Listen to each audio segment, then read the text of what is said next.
पढ़ते नहीं पास्टर जी। सो चेलियां दा करतब 19वां भाव उसदियां पहलियां 10। हाँ जी सिस्टर जी को पलूस अफसोस विच जिस समय अपोलोस कोलंबस ਵਿੱਚ ਸੀ ਤਾਂ ਪਲੂਸ ਸਮੁੰਦਰੀ ਕੰਢੇ ਦੇ ਇਲਾਕਿਆਂ ਦਾ ਦੌਰਾ ਕਰਦਾ ਹੋਇਆ ਅਫਸੋਸ ਵਿੱਚ ਆਇਆ। ਉੱਥੇ ਉਸਨੂੰ ਕੁਝ ਚੇਲੇ ਮਿਲੇ ਜਿਨ੍ਹਾਂ ਨੂੰ ਉਸਨੇ ਪੁੱਛਿਆ ਕਿ ਵਿਸ਼ਵਾਸ ਕਰਦੇ ਸਮੇਂ ਤੁਹਾਨੂੰ ਪਵਿੱਤਰ ਆਤਮਾ ਮਿਲਿਆ ਹੈ। ਉਹਨਾਂ ਨੇ ਉੱਤਰ ਦਿੱਤਾ, ਅਸੀਂ ਤਾਂ ਇਹ ਵੀ ਨਹੀਂ ਸੁਣਿਆ ਕਿ ਪਵਿੱਤਰ ਆਤਮਾ ਹੁੰਦਾ ਹੈ। ਫਿਰ ਪਲੂਸ ਨੇ ਉਹਨਾਂ ਤੋਂ ਪੁੱਛਿਆ, ਤੁਸੀਂ ਕਿਸ ਦਾ ਬਪਤਿਸਮਾ ਲਿਆ ਹੈ? ਉਹ ਬੋਲੇ, ਯਹੂਨਾ ਬਪਤਿਸਮਾ ਦੇਣ ਵਾਲੇ ਦਾ। ਇਸ ਤੇ ਪਲੂਸ ਨੇ ਉਹਨਾਂ ਨੂੰ ਕਿਹਾ, ਯਹੂਨਾ ਬਪਤਿਸਮਾ ਦੇਣ ਵਾਲਾ ਮਨ ਬਦਲਣ ਦਾ ਬਪਤਿਸਮਾ ਦਿੰਦਾ ਸੀ। ਉਸਨੇ ਲੋਕਾਂ ਨੂੰ ਦੱਸਿਆ ਸੀ ਕਿ ਮੇਰੇ ਪਿੱਛੇ ਆਉਣ ਵਾਲੇ ਅਰਥਾਤ ਯਿਸੂ ਤੇ ਵਿਸ਼ਵਾਸ ਕਰਨਾ। ਇਹ ਸੁਣ ਕੇ ਉਹਨਾਂ ਪ੍ਰਭੂ ਯਿਸੂ ਦੇ ਨਾਂ ਤੇ ਬਪਤਿਸਮਾ ਲਿਆ। ਜਦੋਂ ਪਲੂਸ ਨੇ ਉਹਨਾਂ ਤੇ ਹੱਥ ਰੱਖੇ ਤਾਂ ਪਵਿੱਤਰ ਆਤਮਾ ਉਹਨਾਂ ਤੇ ਆਇਆ ਅਤੇ ਉਹ ਬੋਲੀਆਂ ਬੋਲਣ ਅਤੇ ਅਗੰਮੀ ਵਾਕ ਕਰਨ ਲੱਗੇ। ਉਹ ਸਾਰੇ ਕੋਈ 12 ਆਦਮੀ ਸਨ। ਇਸ ਦੇ ਪਿੱਛੋਂ ਪਲੂਸ ਪ੍ਰਾਰਥਨਾ ਘਰ ਵਿੱਚ ਗਿਆ ਅਤੇ 3 ਮਹੀਨੇ ਤੱਕ ਪਰਮੇਸ਼ਵਰ ਦੇ ਰਾਜ ਬਾਰੇ ਨਿਡਰ ਹੋ ਕੇ ਬਹਿਸ ਕਰਦਾ ਅਤੇ ਸਮਝਾਉਂਦਾ ਰਿਹਾ। ਪਰ ਜਦੋਂ ਕੁਝ ਲੋਕਾਂ ਨੇ ਮਨ ਦੀ ਕਠੋਰਤਾ ਕਾਰਨ ਵਿਸ਼ਵਾਸ ਨਾ ਕੀਤਾ ਅਤੇ ਸਾਰਿਆਂ ਦੇ ਸਾਹਮਣੇ ਪ੍ਰਭੂ ਦੇ ਰਾਹ ਬਾਰੇ ਭੈੜੀਆਂ ਗੱਲਾਂ ਕਹੀਆਂ ਤਾਂ ਪਲੂਸ ਨੇ ਉਹਨਾਂ ਨੂੰ ਛੱਡ ਦਿੱਤਾ ਅਤੇ ਚੇਲਿਆਂ ਨੂੰ ਵੀ ਉਹਨਾਂ ਤੋਂ ਵੱਖਰੇ ਕਰ ਦਿੱਤਾ। ਇਸ ਦੇ ਪਿੱਛੋਂ ਉਹ ਤੁਰਨਸ ਦੀ ਪਾਠਸ਼ਾਲਾ ਵਿੱਚ ਰੋਜ਼ ਬਹਿਸ ਮੁਬਾਹਸਾ ਕਰਨ ਲੱਗੇ। ਇਸ ਤਰ੍ਹਾਂ 2 ਸਾਲਾਂ ਤੱਕ ਹੁੰਦਾ ਰਿਹਾ, ਇੱਥੋਂ ਤੱਕ ਕਿ ਅਸਿਆ ਦੇ ਰਹਿਣ ਵਾਲੇ ਯਹੂਦੀਆਂ ਅਤੇ ਯੂਨਾਨੀਆਂ ਸਭ ਨੇ ਵੀ ਪ੍ਰਭੂ ਦਾ ਵਚਨ ਸੁਣ ਲਿਆ। ਸੁਣ ਲਿਆ ਸੀ। So it's not touch and go. ਅਸੀਂ ਇੱਥੇ ਇਹ ਨਹੀਂ ਦੇਖਦੇ ਹੈਗੇ ਕਿ ਪੌਲੁਸ ਨੇ ਉੱਥੇ ਗਿਆ ਤੇ ਉੱਥੇ ਮਹੀਨਾ ਖੰਡ ਰਿਹਾ ਤੇ ਉੱਥੋਂ ਅੱਗੇ ਚਲਾ ਗਿਆ। ਨਹੀਂ, it was a long stay. 2 ਸਾਲ ਦਾ ਸਟੇ ਅਸੀਂ ਦੇਖਦੇ ਪਏ। ਅਸੀਂ ਜਿੱਦਾਂ ਹੀ ਪ੍ਰਭੂ ਦੇ ਵਚਨ ਨੂੰ ਸ਼ੁਰੂ ਕੀਤਾ ਹੈਗਾ ਤੇ ਸਾਨੂੰ ਜਿਹੜੀ ਚੀਜ਼ ਦਿਖਾਈ ਦਿੱਤੀ, ਸਾਨੂੰ ਵੱਖਰੇ ਵੱਖਰੇ ਗਰੁੱਪ ਜਿਹੜੇ ਉੱਥੇ ਆ ਉਹ ਦਿਖਾਈ ਦੇਣ ਲੱਗ ਪਏ। ਇਹ ਸ਼ਹਿਰ ਛੋਟਾ ਸ਼ਹਿਰ ਨਹੀਂ ਸੀ, ਇਹ ਬਹੁਤ ਵੱਡਾ ਸ਼ਹਿਰ ਸੀ। ਅੱਜ ਇਹ ਟਰਕੀ ਦੇ ਵਿੱਚ ਜਿਹੜਾ ਉਹਨਾਂ ਨੂੰ ਇਹ ਸ਼ਹਿਰ ਲੱਭਾ ਹੈ ਔਰ ਉੱਥੇ ਖੁਦਾਈ ਚੱਲਦੀ ਪਈ ਆ। ਅਸੀਂ ਉਹ ਸਾਰੇ ਦੇਖਾਂਗੇ, ਜਿਹੜੀਆਂ ਚੀਜ਼ਾਂ ਉਹਨਾਂ ਨੂੰ ਲੱਭ ਗਈਆਂ ਉਹਨਾਂ ਸਾਰੀਆਂ ਨੂੰ ਦੇਖਾਂਗੇ। ਇਸ ਤੇ ਇੱਥੇ ਘੱਟੋ ਘੱਟ 1.5 ਲੱਖ ਤੋਂ ਜ਼ਿਆਦਾ ਲੋਕ ਰਹਿੰਦੇ ਸੀ। ਇਹ ਹੱਬ ਸੀ ਜਿੱਥੇ ਏਸ਼ੀਆ ਦੇ ਇਧਰੋਂ ਹਿੰਦੁਸਤਾਨ ਤੋਂ ਬਿਜ਼ਨਸ ਕਰਨ ਵਾਲੇ ਆਪਣਾ ਸਮਾਨ ਲੈ ਕੇ ਆਉਂਦੇ ਸੀ, ਉਧਰੋਂ ਸਾਊਦੀ ਅਰਬ ਤੋਂ ਲੈ ਕੇ ਆਪਣਾ ਸਮਾਨ ਉੱਥੇ ਵੇਚਣ ਤੇ ਖਰੀਦਣ ਆਉਂਦੇ ਸੀ। ਇਸੇ ਤਰ੍ਹਾਂ ਯੂਰਪ ਦੇ ਜਿਹੜੇ ਲੋਕ ਸੀ ਉਹ ਵੀ ਉੱਥੇ ਸਮਾਨ ਆਪਣਾ ਵੇਚਣ ਤੇ ਖਰੀਦਣ ਆਉਂਦੇ ਸੀ। ਔਰ ਦੂਸਰੇ ਪਾਸੇ ਅਸੀਂ ਜਿਸ ਵੇਲੇ ਚਲ ਜਾਂਦੇ ਹੈਗੇ ਆ ਅਰਬ ਦੇ ਵੱਲ, ਅਰਬ ਤੋਂ ਬਾਅਦ ਗਾਂ ਜਿਹੜੇ ਅਗਲੇ ਦੇਸ਼ ਆ ਜਾਂਦੇ, ਰਸ਼ੀਆ ਵਾਲਾ ਪਾਸਾ ਆ ਜਾਂਦਾ, ਉਹ ਸਾਰੇ ਜਿਹੜੇ ਸੀਗੇ ਇਹ ਇੱਕ ਹੱਬ ਸੀ, ਰੋਮਨਸ ਹੱਬ ਸੀ, ਜਿੱਥੇ ਬਹੁਤ ਵੱਡਾ ਬਿਜ਼ਨਸ ਦਾ ਜਿਹੜਾ ਸੀ ਉਹ ਸੀ। ਸੋ ਅਸੀਂ ਆਲਰੇਡੀ ਇੱਕ ਚੀਜ਼ ਇੱਥੇ ਇਹ ਦੇਖ ਲਈ ਆ ਕਿ ਯਹੂਨਾ ਬਪਤਿਸਮਾ ਦੇਣ ਵਾਲੇ ਦੇ ਚੇਲੇ ਵੀ ਉੱਥੇ ਪਹੁੰਚ ਚੁੱਕੇ ਔਰ ਉਹ ਉੱਥੇ ਯਹੂਨਾ ਬਪਤਿਸਮਾ ਦੇਣ ਵਾਲੇ ਨੇ ਜੋ ਉਹਨਾਂ ਨੂੰ ਸਿਖਾਇਆ ਸੀ ਕਿ ਪ੍ਰਭੂ ਆਏਗਾ ਔਰ ਉਹ ਆ ਰਿਹਾ, ਉਸਦੇ ਲਈ ਰਸਤਾ ਤਿਆਰ ਕਰੋ, ਉਸਦੇ ਲਈ ਦਿਲ ਤਿਆਰ ਕਰੋ, ਉਹ ਉਸਦਾ ਪ੍ਰਚਾਰ ਕਰਦੇ ਪਏ ਸੀ। ਔਰ ਉਸਦੇ ਨਾਲ ਹੀ ਅਸੀਂ ਇਹ ਵੀ ਦੇਖਿਆ ਕਿ ਉੱਥੇ ਯਹੂਦੀਆਂ ਦਾ ਵੀ ਸਿਨਾਗੋਗ ਆ, ਯਹੂਦੀ ਵੀ ਉੱਥੇ ਹੈਗੇ ਆ। ਲੇਕਿਨ ਇੱਕ ਤੀਸਰੀ ਜਿਹੜਾ ਅਸੀਂ ਦੇਖਦੇ ਪਏ ਹਾਂ ਕਿ ਇੱਕ ਉੱਥੇ ਜਿਹੜੇ ਯੂਨਾਨੀ ਲੋਕ ਆ ਉਹ ਵੀ ਪ੍ਰਭੂ ਦਾ ਵਚਨ ਸੁਣਨ ਦੇ ਲਈ ਤਿਆਰ। ਸੋ ਅਸੀਂ 3 ਗਰੁੱਪ ਆਲਰੇਡੀ ਇੱਥੇ ਦੇਖਦੇ ਪਏ। ਇਹ 3 ਜਿਹੜੇ ਗਰੁੱਪ ਆ ਉੱਥੇ ਐਫਸਸ ਦੇ ਇਲਾਕੇ ਦੇ ਵਿੱਚ ਇਹ 3 ਗਰੁੱਪ ਪ੍ਰਚਾਰ ਕਰ ਰਹੇ। ਇਹ 3 ਗਰੁੱਪ ਪ੍ਰਭੂ ਦੇ ਬਾਰੇ, ਇਹ 3 ਗਰੁੱਪ ਆਪਣੇ ਆਪਣੇ ਤਰੀਕੇ ਦੇ ਨਾਲ ਦੱਸਦੇ ਪਏ। ਇਹ ਤਾਂ ਹੈਗੇ ਆ ਸਾਰੇ ਦੇ ਸਾਰੇ ਪ੍ਰਭੂ ਯਹੂਦੀਆਂ ਦੇ ਵਿੱਚੋਂ ਜਿਹੜੇ ਲੋਕ ਅਸੀਂ ਦੇਖਦੇ ਹਾਂ ਔਰ ਜਾਂ ਜਿਹੜੇ ਯੂਨਾਨੀ ਜਿਹੜੇ ਪ੍ਰਭੂ ਦੀ ਗੱਲ ਨੂੰ ਸੁਣਨਾ ਮੰਗਦੇ ਆ, ਇਹ ਉਹ। ਲੇਕਿਨ ਹੁਣ ਅਸੀਂ ਇੱਕ ਦੂਸਰਾ ਹਿੱਸਾ ਇਸ ਦਾ ਦੇਖਣਾ ਆ ਕਿ ਇੱਥੇ ਬਹੁਤ ਸਾਰੇ ਜਿਹੜੇ ਆਤਮਾਵਾਂ ਨੂੰ ਕੱਢਦੇ ਆ, ਜਿਹੜਾ ਕਿ ਇਸ ਇਲਾਕੇ ਦੇ ਵਿੱਚ ਜਿਹੜੀਆਂ ਬੁਰੀਆਂ ਆਤਮਾਵਾਂ ਦਾ ਵੀ ਜਿਹੜਾ ਡੇਰਾ ਆ ਉਹ ਵੀ ਬਹੁਤ ਭਾਰਾ ਹੈ। ਕਿਉਂ? ਕਿਉਂਕਿ ਇਸ ਇਲਾਕੇ ਦੇ ਵਿੱਚ ਘੱਟ ਤੋਂ ਘੱਟ 14 ਵੱਡੇ ਮੰਦਿਰ ਔਰ ਇਸ ਇਲਾਕੇ ਦੇ ਵਿੱਚ ਹਰੇਕ ਮੰਦਿਰ ਦੇ ਨਾਲ ਅਸੀਂ ਜਿਸ ਤਰ੍ਹਾਂ ਪੜ੍ਹਿਆ ਸੀ ਗਲਤੀਆਂ ਦੀ ਚਰਚ ਦੇ ਵਿੱਚ ਪੜ੍ਹਿਆ ਸੀ, ਉਹ ਕੁੜੀ ਪੁੱਛਾਂ ਦਿੰਦੀ ਸੀ ਔਰ ਉਹਨਾਂ ਨੂੰ ਔਰਾਕਲ ਕਿਹਾ ਜਾਂਦਾ ਸੀ। ਇਸੇ ਤਰ੍ਹਾਂ ਬਹੁਤ ਸਾਰੇ ਔਰਾਕਲਸ ਦੇ ਛੋਟੇ ਛੋਟੇ ਮੰਦਿਰ ਵੀ ਇਸ ਇਲਾਕੇ ਦੇ ਵਿੱਚ ਵੀ। ਜਿੱਥੇ ਉਹ ਪੁੱਛਾਂ ਦਿੰਦੇ ਆ, ਜਿੱਥੇ ਉਹ ਜਾ ਕੇ ਲੋਕਾਂ ਦੇ ਉੱਤੇ ਜਿਸ ਤਰ੍ਹਾਂ ਕਿ ਉਹ ਕਿਸੇ ਦੀ ਬੁਰਾਈ ਕਰਨ ਦੇ ਲਈ ਕੁਛ ਕਰਨਾ, ਜਾਂ ਕਿਸੇ ਤੇ ਬੁਰਾ ਹੋਇਆ ਤਾਂ ਉਹਨੂੰ ਉਹ ਤੋਂ ਛੁਟਕਾਰਾ ਦੇਣਾ, ਏਦਾਂ ਦੇ ਜਿਹੜੇ ਕੰਮ ਜਿਸ ਤਰ੍ਹਾਂ ਹਿੰਦੁਸਤਾਨ ਦੇ ਵਿੱਚ ਉਹ ਕਰਦੇ ਆ, ਖੇਲਦੇ ਆ, ਉਹ ਕਿ ਨਾ ਭੂਤਾਂ ਨੂੰ ਕੱਢਦੇ ਆ, ਫਿਰ ਜੇ ਤੁਸੀਂ ਆਪਣੇ ਦੁਸ਼ਮਣ ਦੇ ਲਈ ਕੁਛ ਕਰਨਾ ਤੇ ਉਹ ਕਰਕੇ ਤੁਹਾਨੂੰ ਦੇ ਦਿੰਦੇ, ਫਿਰ ਤੁਸੀਂ ਉਹ ਕਰਦੇ। ਉਹ ਸਾਰਾ ਕੰਮ ਇੱਥੇ ਚੱਲਦਾ ਪਿਆ। ਤੁਸੀਂ ਇਹ ਕਹਿ ਸਕਦੇ ਆ ਕਿ ਧਾਰਮਿਕ ਮੰਡੀ ਬਣੀ ਹੋਈ ਹੈ ਇਹ ਜਿਹੜਾ ਇਲਾਕਾ ਆ। ਔਰ ਇਹ ਬਿਜ਼ਨਸ ਦੇ ਨਾਲ ਨਾਲ ਬਹੁਤ ਸਾਰੇ ਹਰੇਕ ਮੁਲਕ ਤੋਂ ਇਸ ਤਰ੍ਹਾਂ ਦੇ ਲੋਕ ਉੱਥੇ ਇਕੱਠੇ ਹੋਏ। ਸੋ ਹੁਣ ਅਸੀਂ ਇੱਕ ਉਸ ਗਰੁੱਪ ਨੂੰ ਦੇਖਾਂਗੇ। ਮੇਰੇ ਨਾਲ 11 ਤੋਂ ਲੈ ਕੇ 20 ਆਇਤ ਤੱਕ ਕੋਈ ਜਣਾ ਇਸ ਨੂੰ ਪੜ੍ਹੇ। ਮੈਂ ਪੜ੍ਹਦੇ ਹਾਂ ਪਾਸਟਰ ਜੀ। ਹਾਂਜੀ, ਗੋ ਹੈਡ ਮੇਰੇ ਵੀਰ। ਸਕੇਵਾ ਦੇ ਪੁੱਤਰ, ਪਰਮੇਸ਼ਰ ਨੇ ਜੋ ਪੌਲੁਸ ਦੇ ਰਾਹੀਂ ਬਹੁਤ ਵਿਚਿੱਤਰ ਕੰਮ ਕੀਤੇ, ਇੱਥੋਂ ਤੱਕ ਕਿ ਉਸਦੇ ਸਰੀਰ ਨਾਲ ਛੁਹਾਏ ਹੋਏ ਰੁਮਾਲ ਤੇ ਪਰਨੇ। ਜੀ ਪੇਜ ਨੰਬਰ ਕਿੰਨਾ? ਪੇਜ ਨੰਬਰ ਇਹ ਹੋ ਗਈ 245 ਤੇ ਹੀ ਸੀ। 245 ਜੀ। ਹਾਂ ਹਾਂਜੀ, ਵਿਚਿੱਤਰ ਕੰਮ ਕੀਤੇ, ਇੱਥੋਂ ਤੱਕ ਕਿ ਉਸ ਦੇ ਸਰੀਰ ਨਾਲ ਛੁਹਾਏ ਹੋਏ ਰੁਮਾਲ ਤੇ ਪਰਨੇ ਬਿਮਾਰਾਂ ਉੱਤੇ ਪਾ ਦਿੱਤੇ ਜਾਂਦੇ ਅਤੇ ਉਹਨਾਂ ਦੀਆਂ ਬਿਮਾਰੀਆਂ ਦੂਰ ਹੋ ਜਾਂਦੀਆਂ ਅਤੇ ਅਸ਼ੁੱਧ ਆਤਮਾਵਾਂ ਨਿਕਲ ਜਾਂਦੀਆਂ ਸਨ। ਕੁਝ ਯਹੂਦੀ ਜਿਹੜੇ ਇੱਧਰ ਉੱਧਰ ਫਿਰ ਕੇ ਭੂਤਾਂ ਨੂੰ ਕੱਢਣ ਦਾ ਕੰਮ ਕਰਦੇ ਸਨ, ਉਹਨਾਂ ਕੋਸ਼ਿਸ਼ ਕੀਤੀ ਕਿ ਅਸ਼ੁੱਧ ਆਤਮਾਵਾਂ ਦੇ ਚੁੰਬੜੇ ਲੋਕਾਂ ਤੇ ਪ੍ਰਭੂ ਯੀਸ਼ੂ ਦਾ ਨਾਂ ਵਰਤਣ। ਉਹ ਕਹਿੰਦੇ ਸਨ, ਮੈਂ ਯੀਸ਼ੂ ਦੇ ਨਾਂ ਤੇ ਤੈਨੂੰ ਆਗਿਆ ਦਿੰਦਾ ਹਾਂ, ਜਿਸ ਦਾ ਪ੍ਰਚਾਰ ਪੌਲੁਸ ਕਰਦਾ ਹੈ। ਸਕੇਵਾ ਨਾਂ ਦੇ ਯਹੂਦੀ ਮਹਾਪੁਰੋਹਿਤ ਦੇ 7 ਪੁੱਤਰ ਇਸ ਤਰ੍ਹਾਂ ਕਰਦੇ ਸਨ। ਪਰ ਅਸ਼ੁੱਧ ਆਤਮਾ ਨੇ ਉਹਨਾਂ ਨੂੰ ਉੱਤਰ ਦਿੱਤਾ, ਯੀਸ਼ੂ ਨੂੰ ਮੈਂ ਜਾਣਦੀ ਹਾਂ, ਪੌਲੁਸ ਨੂੰ ਵੀ ਪਛਾਣਦੀ ਹਾਂ, ਪਰ ਤੁਸੀਂ ਕੌਣ ਹੋ? ਫਿਰ ਜਿਸ ਆਦਮੀ ਵਿੱਚ ਅਸ਼ੁੱਧ ਆਤਮਾ ਸੀ, ਉਸਨੇ ਬਹੁਤ ਬੁਰੀ ਤਰ੍ਹਾਂ ਉਹਨਾਂ ਤੇ ਹੱਲਾ ਕਰ ਦਿੱਤਾ ਅਤੇ ਉਹਨਾਂ ਨੂੰ ਬੇਹਾਲ ਕਰ ਦਿੱਤਾ। ਉਹ ਨੰਗੇ ਅਤੇ ਜ਼ਖਮੀ ਹਾਲਤ ਉਸ ਘਰ ਵਿੱਚੋਂ ਬਾਹਰ ਦੌੜ ਗਏ।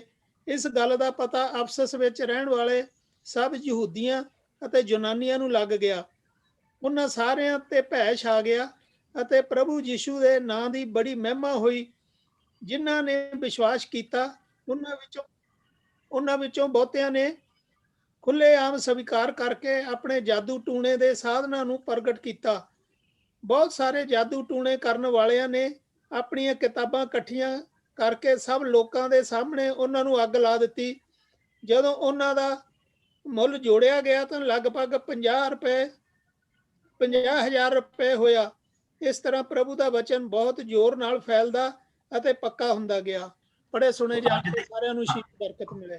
ਅਗਰ ਅੱਜ ਦੀ ਕੀਮਤ ਦੇ ਨਾਲ ਦੇਖਿਆ ਜਾਵੇ ਤਾਂ ਅਬਾਊਟ ਤੁਸੀਂ ਇਹ ਕਹਿ ਸਕਦੇ ਆ ਕਿ ਉਹ ਘੱਟੋ ਘੱਟ 5-7 ਲੱਖ ਰੁਪਏ ਦੇ ਵਿੱਚ, ਜੇ ਰੁਪਏ ਦੀ ਜੋ ਵੈਲਿਊ ਅੱਜ ਤੁਸੀਂ ਇਹ ਈਜ਼ੀਲੀ ਕਹਿ ਸਕਦੇ ਕਿ 10 ਲੱਖ ਜਿਹੜਾ ਰੁਪਈਆ ਸੀ ਉਹਦੀ ਜੇਕਰ ਵੈਲਿਊ ਲਾਈ ਜਾਏ ਤੇ ਇੰਨੀਆਂ ਉਹਨਾਂ ਕਿਤਾਬਾਂ ਦੀ ਕੀਮਤ ਸੀ। ਕਿਉਂਕਿ ਸਕਰੋਲ ਬਹੁਤ ਮਹਿੰਗੇ ਹੁੰਦੇ ਸੀਗੇ। ਸਕਰੋਲ ਜਿਹੜੇ ਹੁੰਦੇ ਸੀਗੇ, ਜਿਹੜੇ ਉਹ ਬਣਦੇ ਸੀਗੇ, ਉਹ ਉਹਨਾਂ ਦੀ ਕੀਮਤ ਇੰਨੀ ਸਸਤੀ ਨਹੀਂ ਸੀ ਹੁੰਦੀ, ਉਹ ਬਹੁਤ ਮਹਿੰਗੇ ਹੁੰਦੇ ਸੀਗੇ। ਸੋ ਐਨੀ ਹਾਓ ਅਸੀਂ ਹੁਣ ਇੱਥੇ ਇੱਕ ਹੋਰ ਉੱਥੇ ਚੀਜ਼ ਜਿਹੜੀ ਚੱਲਦੀ ਪਈ ਹੈ, ਜਿਹੜੀ ਪ੍ਰਭੂ ਦੇ ਨਾਂ ਤੇ ਚੱਲਦੀ ਪਈ ਆ, ਜਦ ਪ੍ਰਭੂ ਦਾ ਆਤਮਾ ਜਿਹੜਾ ਉੱਥੇ ਕੰਮ ਕਰਦਾ ਪਿਆ, ਅਸੀਂ ਅਫਸੋਸ ਦੇ ਵਿੱਚ ਪ੍ਰਭੂ ਦੇ ਆਤਮਾ ਨੂੰ ਕੰਮ ਕਰਦੇ ਦੇਖਦੇ ਪਏ। ਔਰ ਕੀ ਦੁਨੀਆ ਦੇ ਵਿੱਚ ਬੁਰੀਆਂ ਆਤਮਾਵਾਂ ਹੈਗੀਆਂ? ਜ਼ਰੂਰ ਹੈਗੀਆਂ। There is no doubt about it. ਔਰ ਦੂਸਰੀ ਚੀਜ਼ ਕੀ ਇਹ ਆ ਕਿ ਕੀ ਸੰਤ ਪੌਲ ਜਿਹੜੇ ਉੱਥੇ ਸੀਗੇ, ਕੀ ਉਹਨਾਂ ਚੀਜ਼ਾਂ ਤੋਂ ਸੈਂਸਿਟਿਵ ਸੀਗੇ? ਬਿਲਕੁਲ ਸੀਗੇ। ਲੇਕਿਨ ਇੱਕ ਕੰਮ ਐਸਾ ਹੋ ਗਿਆ ਕਿ ਹੁਣ ਉਹ ਪ੍ਰਭੂ ਛੁਟਕਾਰੇ ਦਾ ਪ੍ਰਭੂ ਬਣ ਗਿਆ।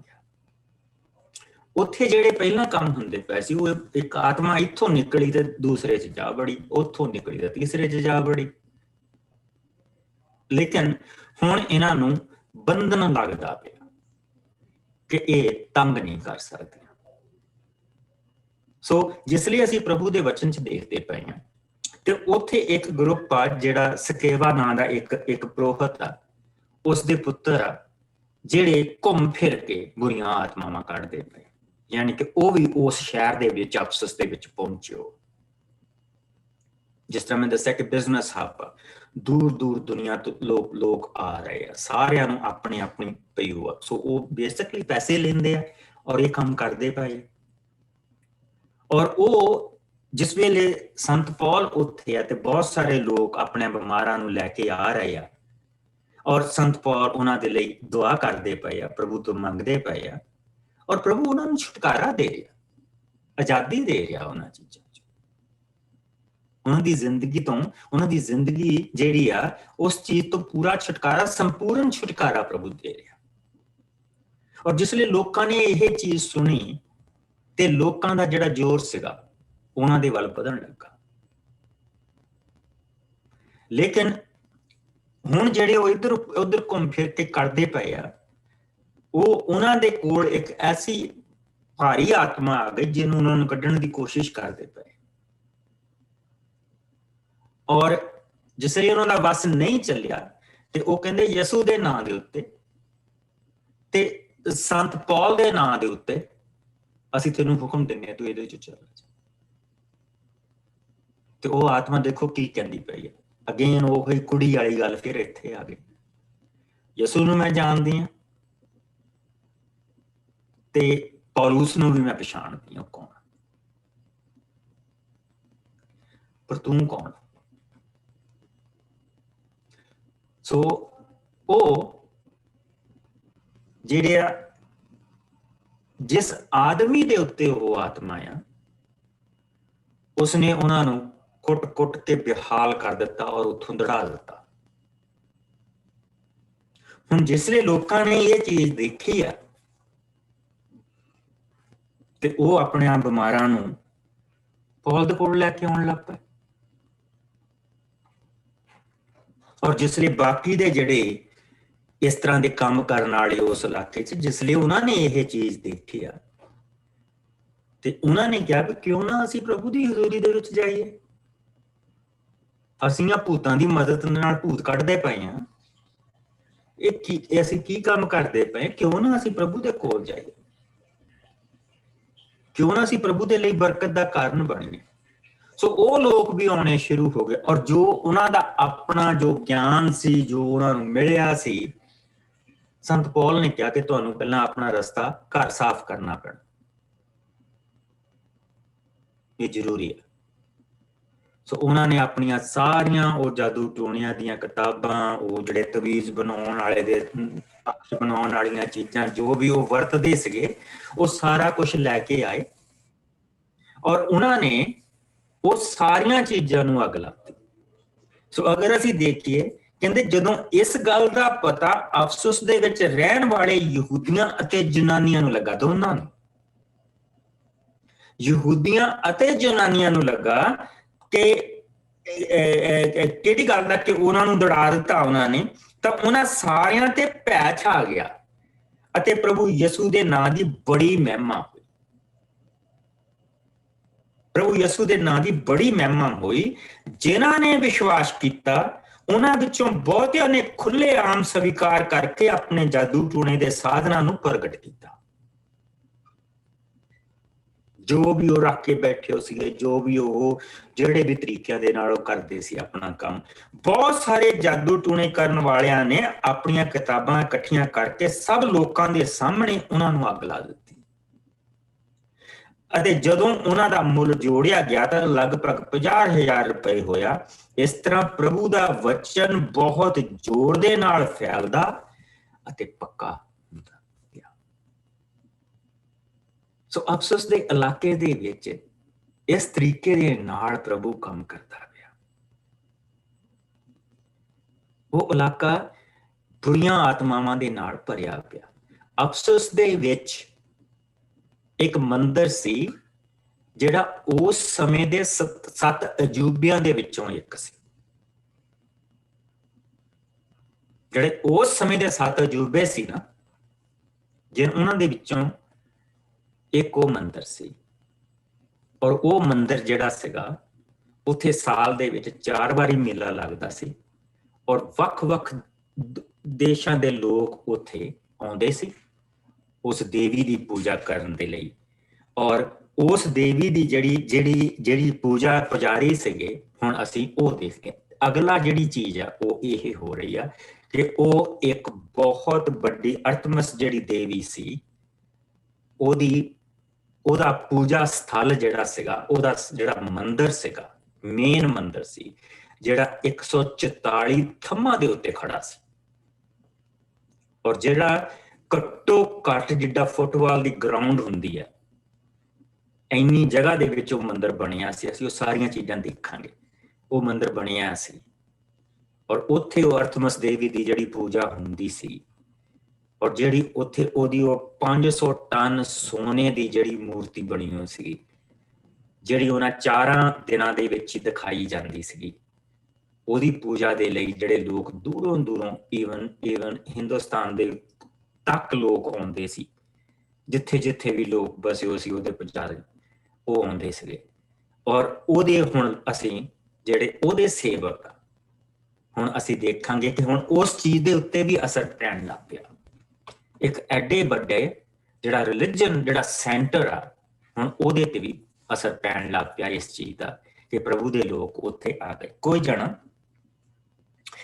ਇਸ ਦੀ 21 ਆਇਤ ਤੋਂ ਲੈ ਕੇ 27 ਆਇਤ ਤੱਕ ਪਹਿਲਾਂ ਪੜ੍ਹੇ।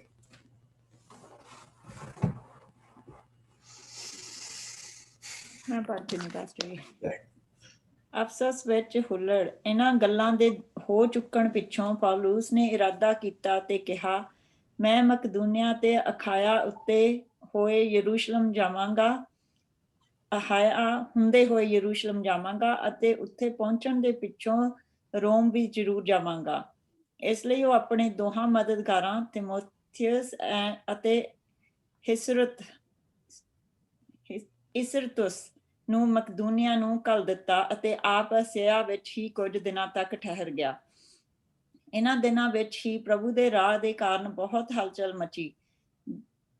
ਦੇਮੋਤ੍ਰਿਯਸ ਨਾਂ ਦਾ ਇੱਕ ਸੁਨਿਆਰਾ ਜੋ ਅਰਤੇਮਿਸ ਦੀ ਦੇਵੀ ਦੇ ਮੰਦਿਰ ਦੀਆਂ ਪ੍ਰਤਿਮਾਵਾਂ ਬਣਾਉਂਦਾ ਸੀ ਅਤੇ ਉਸਦੇ ਪੇਸ਼ੇ ਤੋਂ ਕਾਰੀਗਰਾਂ ਨੂੰ ਬਹੁਤ ਲਾਭ ਪ੍ਰਾਪਤ ਹੁੰਦਾ ਸੀ, ਉਸਨੇ ਇਹਨਾਂ ਕਾਰੀਗਰਾਂ ਅਤੇ ਦੂਜੇ ਇਸੇ ਪੇਸ਼ੇ ਵਾਲਿਆਂ ਨੂੰ ਇਕੱਠਾ ਕਰਕੇ ਕਿਹਾ, ਮਿੱਤਰੋ, ਤੁਸੀਂ ਜਾਣਦੇ ਹੋ ਕਿ ਇਸ ਪੇਸ਼ੇ ਤੋਂ ਸਾਨੂੰ ਕਿੰਨਾ ਲਾਭ ਹੁੰਦਾ ਹੈ, ਪਰ ਹੁਣ ਤੁਸੀਂ ਦੇਖ ਰਹੇ ਹੋ ਅਤੇ ਸੁਣ ਵੀ ਰਹੇ ਹੋ ਕਿ ਇਸ ਪੌਲੁਸ ਨੇ ਕੇਵਲ ਅਫਸੋਸ ਵਿੱਚ ਹੀ ਨਹੀਂ ਸਗੋਂ ਸਾਰੇ ਅਸੀਆ ਵਿੱਚ ਬਹੁਤ ਸਾਰੇ ਲੋਕਾਂ ਨੂੰ ਸਮਝਾ ਬੁਝਾ ਕੇ ਉਲਟੇ ਰਾਹੇ ਪਾ ਦਿੱਤਾ ਹੈ ਕਿ ਹੱਥਾਂ ਦੇ ਬਣੇ ਦੇਵਤੇ ਨਹੀਂ ਹੁੰਦੇ। ਇਸ ਤੋਂ ਕੇਵਲ ਸਾਡੇ ਪੇਸ਼ੇ ਨੂੰ ਹੀ ਨਹੀਂ ਧੱਕਾ ਲੱਗੇਗਾ, ਸਗੋਂ ਇਹ ਵੀ ਲੋਕੀ ਮਹਾਨ ਦੇਵੀ ਅਰਤੇਮਿਸ ਨੂੰ ਤੁੱਛ ਸਮਝਣ ਲੱਗ ਪੈਣਗੇ ਅਤੇ ਉਸ ਦੀ ਮਹਾਨਤਾ ਖਤਮ ਹੋ ਜਾਵੇਗੀ, ਜਿਸ ਦੀ ਪੂਜਾ ਨਾ ਕੇਵਲ ਸਾਰਾ ਅਸਿਆ ਸਗੋਂ ਕੁੱਲ ਸੰਸਾਰ ਕਰਦਾ ਹੈ। ਕੁੱਲ ਸੰਸਾਰ ਜਿਸ ਦੀ ਅੱਖਰ ਸੀਗੇ। ਨਹੀਂ, it's good, you are doing it, you are doing good job.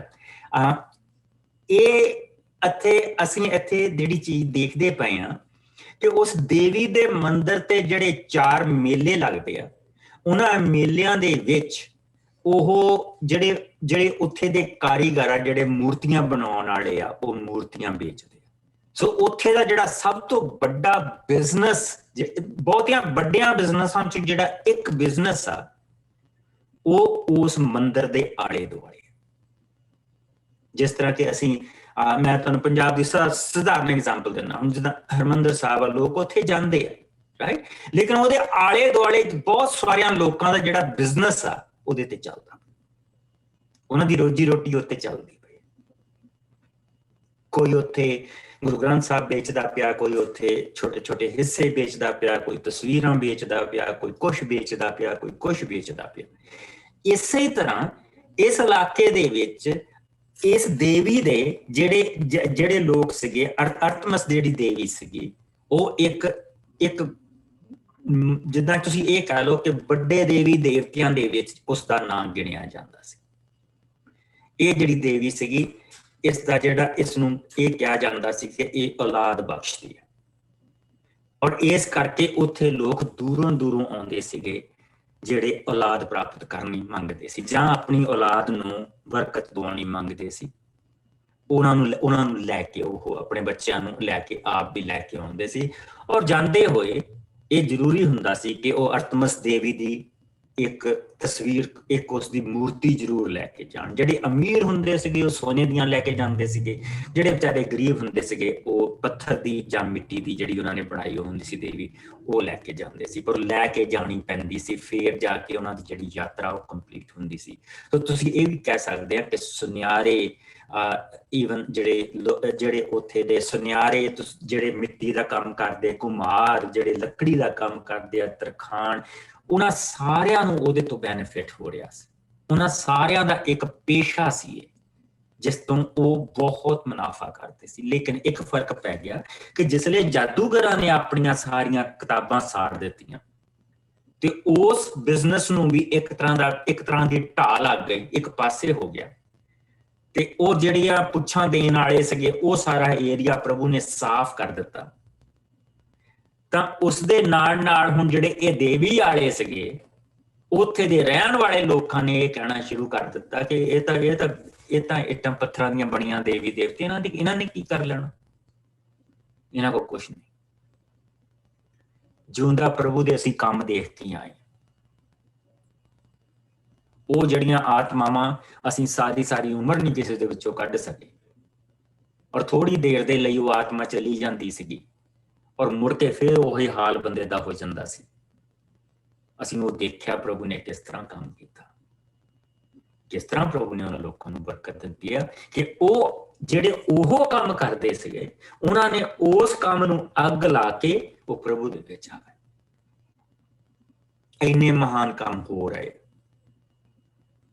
ਸੋ ਹੁਣ ਘਰ ਦੇ ਲੋਕ ਹੀ ਮੂਰਤੀਆਂ ਨੂੰ ਲੈਣੋਂ ਹਟ ਗਏ, ਔਰ ਜਿਸਲੇ ਘਰ ਦੇ ਲੋਕ ਮੂਰਤੀਆਂ ਨੂੰ ਲੈਣੋਂ ਹਟ ਗਏ ਤਾਂ ਉਹਨਾਂ ਮੇਲਿਆਂ ਦੇ ਵਿੱਚ ਹੁਣ ਇੱਕ ਕੰਮ ਹੋ ਰਿਹਾ ਕਿ ਜਿਹੜੇ ਉਹ ਜਾਦੂਗਰ, ਜਿਹੜੀਆਂ ਉਹ ਜਾਦੂਗਰਨੀਆਂ ਜਿਹੜੀਆਂ ਸੀਗੀਆਂ, ਉਹ ਜਿਹੜੀਆਂ ਉਹ ਲੋਕਾਂ ਦੇ ਵਿੱਚ ਜਾ ਕੇ ਉਹਨਾਂ ਨੂੰ, ਜਿਹੜੇ ਲੋਕ ਬਾਹਰੋਂ ਆ ਰਹੇ ਆ, ਉਹਨਾਂ ਨੂੰ ਦੱਸਦੀਆਂ ਪਈਆਂ ਕਿ ਇਹ ਕੁਛ ਨਹੀਂ ਹੈਗਾ।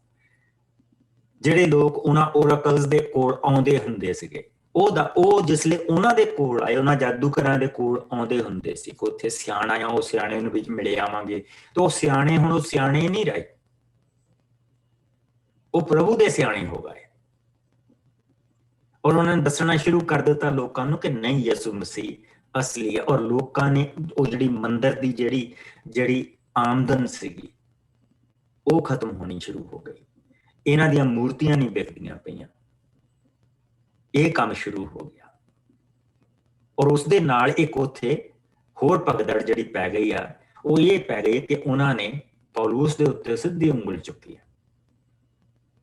ਸਿੱਧੀ ਉਂਗਲ ਉਹਨਾਂ ਨੇ ਪੌਲੁਸ ਦੇ ਉੱਤੇ ਚੁੱਕੀ ਆ ਕਿ ਇਹ ਸਾਰੇ ਕੰਮ ਇਹ ਕਰਦਾ ਪਿਆ। ਇਹਨਾਂ ਨੇ ਇੰਨੇ ਲੋਕਾਂ ਨੂੰ ਪਰਾਂ ਹਟਾਇਆ ਸਾਡੇ ਤੋਂ, ਸਾਡੇ ਬਿਜ਼ਨਸ ਨੂੰ ਹੁਣ ਧੱਕਾ ਵੱਜਦਾ ਪਿਆ ਤੇ ਹੁਣ ਸਾਨੂੰ ਸੰਭਲਣਾ ਚਾਹੀਦਾ, ਇਹਨੂੰ ਮਾਰਨਾ ਚਾਹੀਦਾ। ਬੇਸਿਕਲੀ ਕਹਿਣ ਦਾ ਮਤਲਬ ਇਹ ਹੈ। ਸੋ ਆਓ ਹੁਣ ਦੇਖੀਏ ਕਿ ਪ੍ਰਭੂ ਨੇ ਇੱਥੇ ਕੀ ਕੰਮ ਕੀਤਾ। ਮੇਰੇ ਨਾਲ ਇਸ ਚੈਪਟਰ ਨੂੰ ਹੁਣ ਖਤਮ ਕਰ ਦਿੰਦੇ 28 ਤੋਂ ਲੈ ਕੇ 41 ਤੱਕ, ਜਿਸ ਨੂੰ ਮਿਲ ਜਾਏ ਇਸ ਨੂੰ ਪੜ੍ਹਦੇ। ਜੀ ਕਿਹੜਾ ਚੈਪਟਰ ਆ ਇਹ? ਇਹੋ ਚੈਪਟਰ 19ਵਾਂ ਚੈਪਟਰ ਚੇਲਿਆਂ ਦੀ ਕਿਤਾਬ ਦਾ ਅਸੀਂ 19ਵਾਂ ਚੈਪਟਰ ਸਾਰਾ ਦੇਖਿਆ। ਉਹ ਸਾਰੇ ਦਾ ਸਾਰਾ ਅਫਸੁਸ ਦੀ ਚਰਚ ਦੇ ਉੱਤੇ ਆ ਕਿ ਅਫਸੁਸ ਦੀ ਚਰਚ ਕਿਸ ਤਰ੍ਹਾਂ ਸਥਾਪਿਤ ਹੋਈ, ਅਫਸੁਸ ਦੀ ਚਰਚ ਜਿਹੜੀ ਹੈਗੀ ਆ ਉਹਦੇ ਵਿੱਚ ਪ੍ਰਭੂ ਨੇ ਕਿੱਦਾਂ ਕੰਮ ਕੀਤਾ ਤੇ ਉਹ ਕੌਣ ਲੋਕ ਸੀਗੇ ਜਿਹੜੇ ਪ੍ਰਭੂ ਦੇ ਕੋਲ ਉੱਥੇ ਆਏ ਸੀ। ਅਸੀਂ ਉਹਨਾਂ ਨੂੰ ਦੇਖਦੇ ਪਏ। ਸੋ 28 ਆਇਤ ਤੋਂ ਲੈ ਕੇ 41 ਆਇਤ ਤੱਕ ਜਿਸ ਨੂੰ ਮਿਲ ਜਾਏ ਇਸ ਨੂੰ ਪੜ੍ਹਦਾ। ਹਾਂਜੀ, ਮੈਂ ਪੜ੍ਹਦੀ ਨਹੀਂ ਪਤਾ ਜੀ। ਹਾਂਜੀ ਕਰ। ਇਹ ਸੁਣ ਕੇ ਲੋਕੀ ਗੁੱਸੇ ਵਿੱਚ ਆ ਕੇ ਹੱਲਾ ਕਰਨ ਲੱਗੇ, ਅਰਤਮਿਸ ਦੀ ਦੇਵੀ ਮਹਾਨ ਹੈ। ਸਾਰੇ ਸ਼ਹਿਰ ਵਿੱਚ ਹੁੱਲੜ ਮਚ ਗਿਆ। ਲੋਕਾਂ ਨੇ ਪੌਲੁਸ ਦੇ ਯਾਤਰਾ ਦੇ 2 ਸਾਥੀਆਂ ਗਾਇਉਸ ਅਤੇ ਅਰਿਸਤਰਖਸ, ਜਿਹੜੇ ਮਕਦੂਨੀਆ ਦੇ ਰਹਿਣ ਵਾਲੇ ਸਨ, ਨੂੰ ਫੜ ਲਿਆ ਅਤੇ ਇਕੱਠੇ ਬਾਹੋ ਦਾਹੀ ਤਮਾਸ਼ਾ ਘਰ ਵੱਲ ਦੌੜੇ। ਪੌਲੁਸ ਲੋਕਾਂ ਦੇ ਸਾਹਮਣੇ ਅੰਦਰ ਜਾਣਾ ਚਾਹੁੰਦਾ ਸੀ, ਪਰ ਚੇਲਿਆਂ ਨੇ ਉਸ ਨੂੰ ਜਾਣ ਨਾ ਦਿੱਤਾ। ਆਸੀਆ ਦੇ ਕਈ ਅਧਿਕਾਰੀਆਂ, ਜਿਹੜੇ ਪੌਲੁਸ ਦੇ ਮਿੱਤਰ ਸਨ, ਨੇ ਵੀ ਸੁਨੇਹਾ ਘੱਲਿਆ ਅਤੇ ਬੇਨਤੀ ਕੀਤੀ ਕਿ ਤਮਾਸ਼ਾ ਘਰ ਵਿੱਚ ਜਾਣ ਦੀ ਕੋਸ਼ਿਸ਼ ਨਾ ਕਰਨਾ। ਪਰ ਉਧਰ ਸਾਰੀ ਸਭਾ ਵਿੱਚ ਹਲਚਲ ਮਚੀ ਹੋਈ ਸੀ। ਕੋਈ ਕੁਛ ਰੌਲਾ ਪਾ ਰਿਹਾ ਸੀ, ਕੋਈ ਕੁਛ। ਬਹੁਤ ਲੋਕੀ ਤਾਂ ਇਹ ਵੀ ਨਹੀਂ ਜਾਣਦੇ ਸਨ ਕਿ ਉਹ ਕਿਉਂ ਇਕੱਠੇ ਹੋਏ ਹਨ। ਤਦ ਕੁਝ ਲੋਕਾਂ ਨੇ ਸੋਚਿਆ ਕਿ ਸਿਕੰਦਰ ਜ਼ਿੰਮੇਵਾਰ ਹੈ, ਕਿਉਂਕਿ ਯਹੂਦੀ ਉਸ ਨੂੰ ਅੱਗੇ ਕਰ ਰਹੇ ਸਨ। ਸਿਕੰਦਰ ਨੇ ਲੋਕਾਂ ਨੂੰ ਹੱਥ ਦਾ ਇਸ਼ਾਰਾ ਕੀਤਾ ਅਤੇ ਆਪਣੇ ਹੱਥ ਵਿੱਚ ਲੋਕਾਂ ਨੂੰ ਕੁਝ ਕਹਿਣਾ ਚਾਹਿਆ, ਆਪਣੇ ਹੱਕ ਵਿੱਚ ਲੋਕਾਂ ਨੂੰ ਕੁਝ ਕਹਿਣਾ ਚਾਹਿਆ। ਪਰ ਜਦੋਂ ਲੋਕਾਂ ਨੂੰ ਪਤਾ ਲੱਗਾ ਕਿ ਇਹ ਯਹੂਦੀ ਹੈ ਤਾਂ ਕੋਈ 2 ਘੰਟੇ ਤੱਕ ਲਗਾਤਾਰ ਉੱਚੀ ਉੱਚੀ ਰੌਲਾ ਪਾਉਂਦੇ ਰਹੇ, ਅਫਸੁਸ ਦੀ ਅਰਤਮਿਸ ਮਹਾਨ ਹੈ।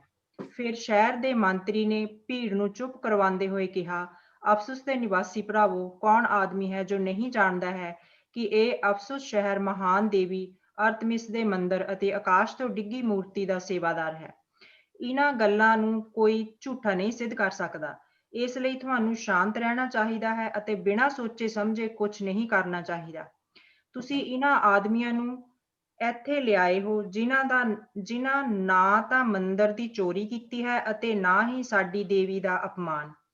ਜੇਕਰ ਦਮੋਤ੍ਰਿਯਸ ਅਤੇ ਉਸ ਦੇ ਕਾਰੀਗਰਾਂ ਦਾ ਕਿਸੇ ਨਾਲ ਕੋਈ ਝਗੜਾ ਹੈ ਤਾਂ ਅਦਾਲਤ ਖੁੱਲੀ ਹੈ ਅਤੇ ਰਾਜਪਾਲ ਵੀ ਹੈ। ਉਹ ਇੱਕ ਦੂਜੇ ਤੇ ਮੁਕੱਦਮਾ ਚਲਾ ਸਕਦੇ ਹਨ। ਪਰ ਜੇਕਰ ਤੁਸੀਂ ਹੋਰ ਕੁਝ ਚਾਹੁੰਦੇ ਹੋ ਤਾਂ ਇਸ ਦਾ ਫੈਸਲਾ ਨਿਯਮਕ ਸਭਾ ਵਿੱਚ ਕੀਤਾ ਜਾਵੇ। ਸਾਨੂੰ ਡਰ ਹੈ ਕਿ ਅੱਜ ਦੇ ਇਸ ਦੰਗੇ ਦਾ ਦੋਸ਼ ਸਾਡੇ ਸਿਰ ਨਾ ਮੜਿਆ ਜਾਵੇ, ਕਿਉਂਕਿ ਅਸੀਂ ਇਸ ਹੁੱਲੜਬਾਜ਼ੀ ਦਾ ਕੋਈ ਠੀਕ ਕਾਰਨ ਨਹੀਂ ਦੱਸ ਸਕਾਂਗੇ। ਇਹ ਕਹਿ ਕੇ ਉਸਨੇ ਸਭਾ ਸਮਾਪਤ ਕਰ ਦਿੱਤੀ। ਉਸਨੇ ਸਭਾ ਸਮਾਪਤ ਕਰ ਦਿੱਤੀ। ਸੋ ਅਸੀਂ ਇਹ ਦੇਖਦੇ ਪਏ ਹਾਂ ਕਿ ਪ੍ਰਭੂ ਦਾ ਜਿਹੜਾ ਵਚਨ ਆ ਉਹ ਸਿਰਫ ਲੋਕਾਂ ਦੇ ਵਿੱਚ ਹੀ ਨਹੀਂ, ਜਿਹੜੇ ਮੇਨ ਅਧਿਕਾਰੀ ਆ ਉੱਥੇ ਦੇ, ਉਹਨਾਂ ਨੇ ਵੀ ਪ੍ਰਭੂ ਦਾ ਜਿਹੜਾ ਵਚਨ ਆ ਉਹ ਸਵੀਕਾਰ ਕਰ ਲਿਆ। ਉਹ ਸਾਰੇ ਪੌਲ ਦੇ ਮਿੱਤਰ, ਉਹ ਜਾਣਦੇ। ਲੇਕਿਨ ਪੌਲ ਨੇ ਦੇਵੀ ਦੇ ਖਿਲਾਫ ਤਾਂ ਕੁਝ ਵੀ ਨਹੀਂ ਕਿਹਾ।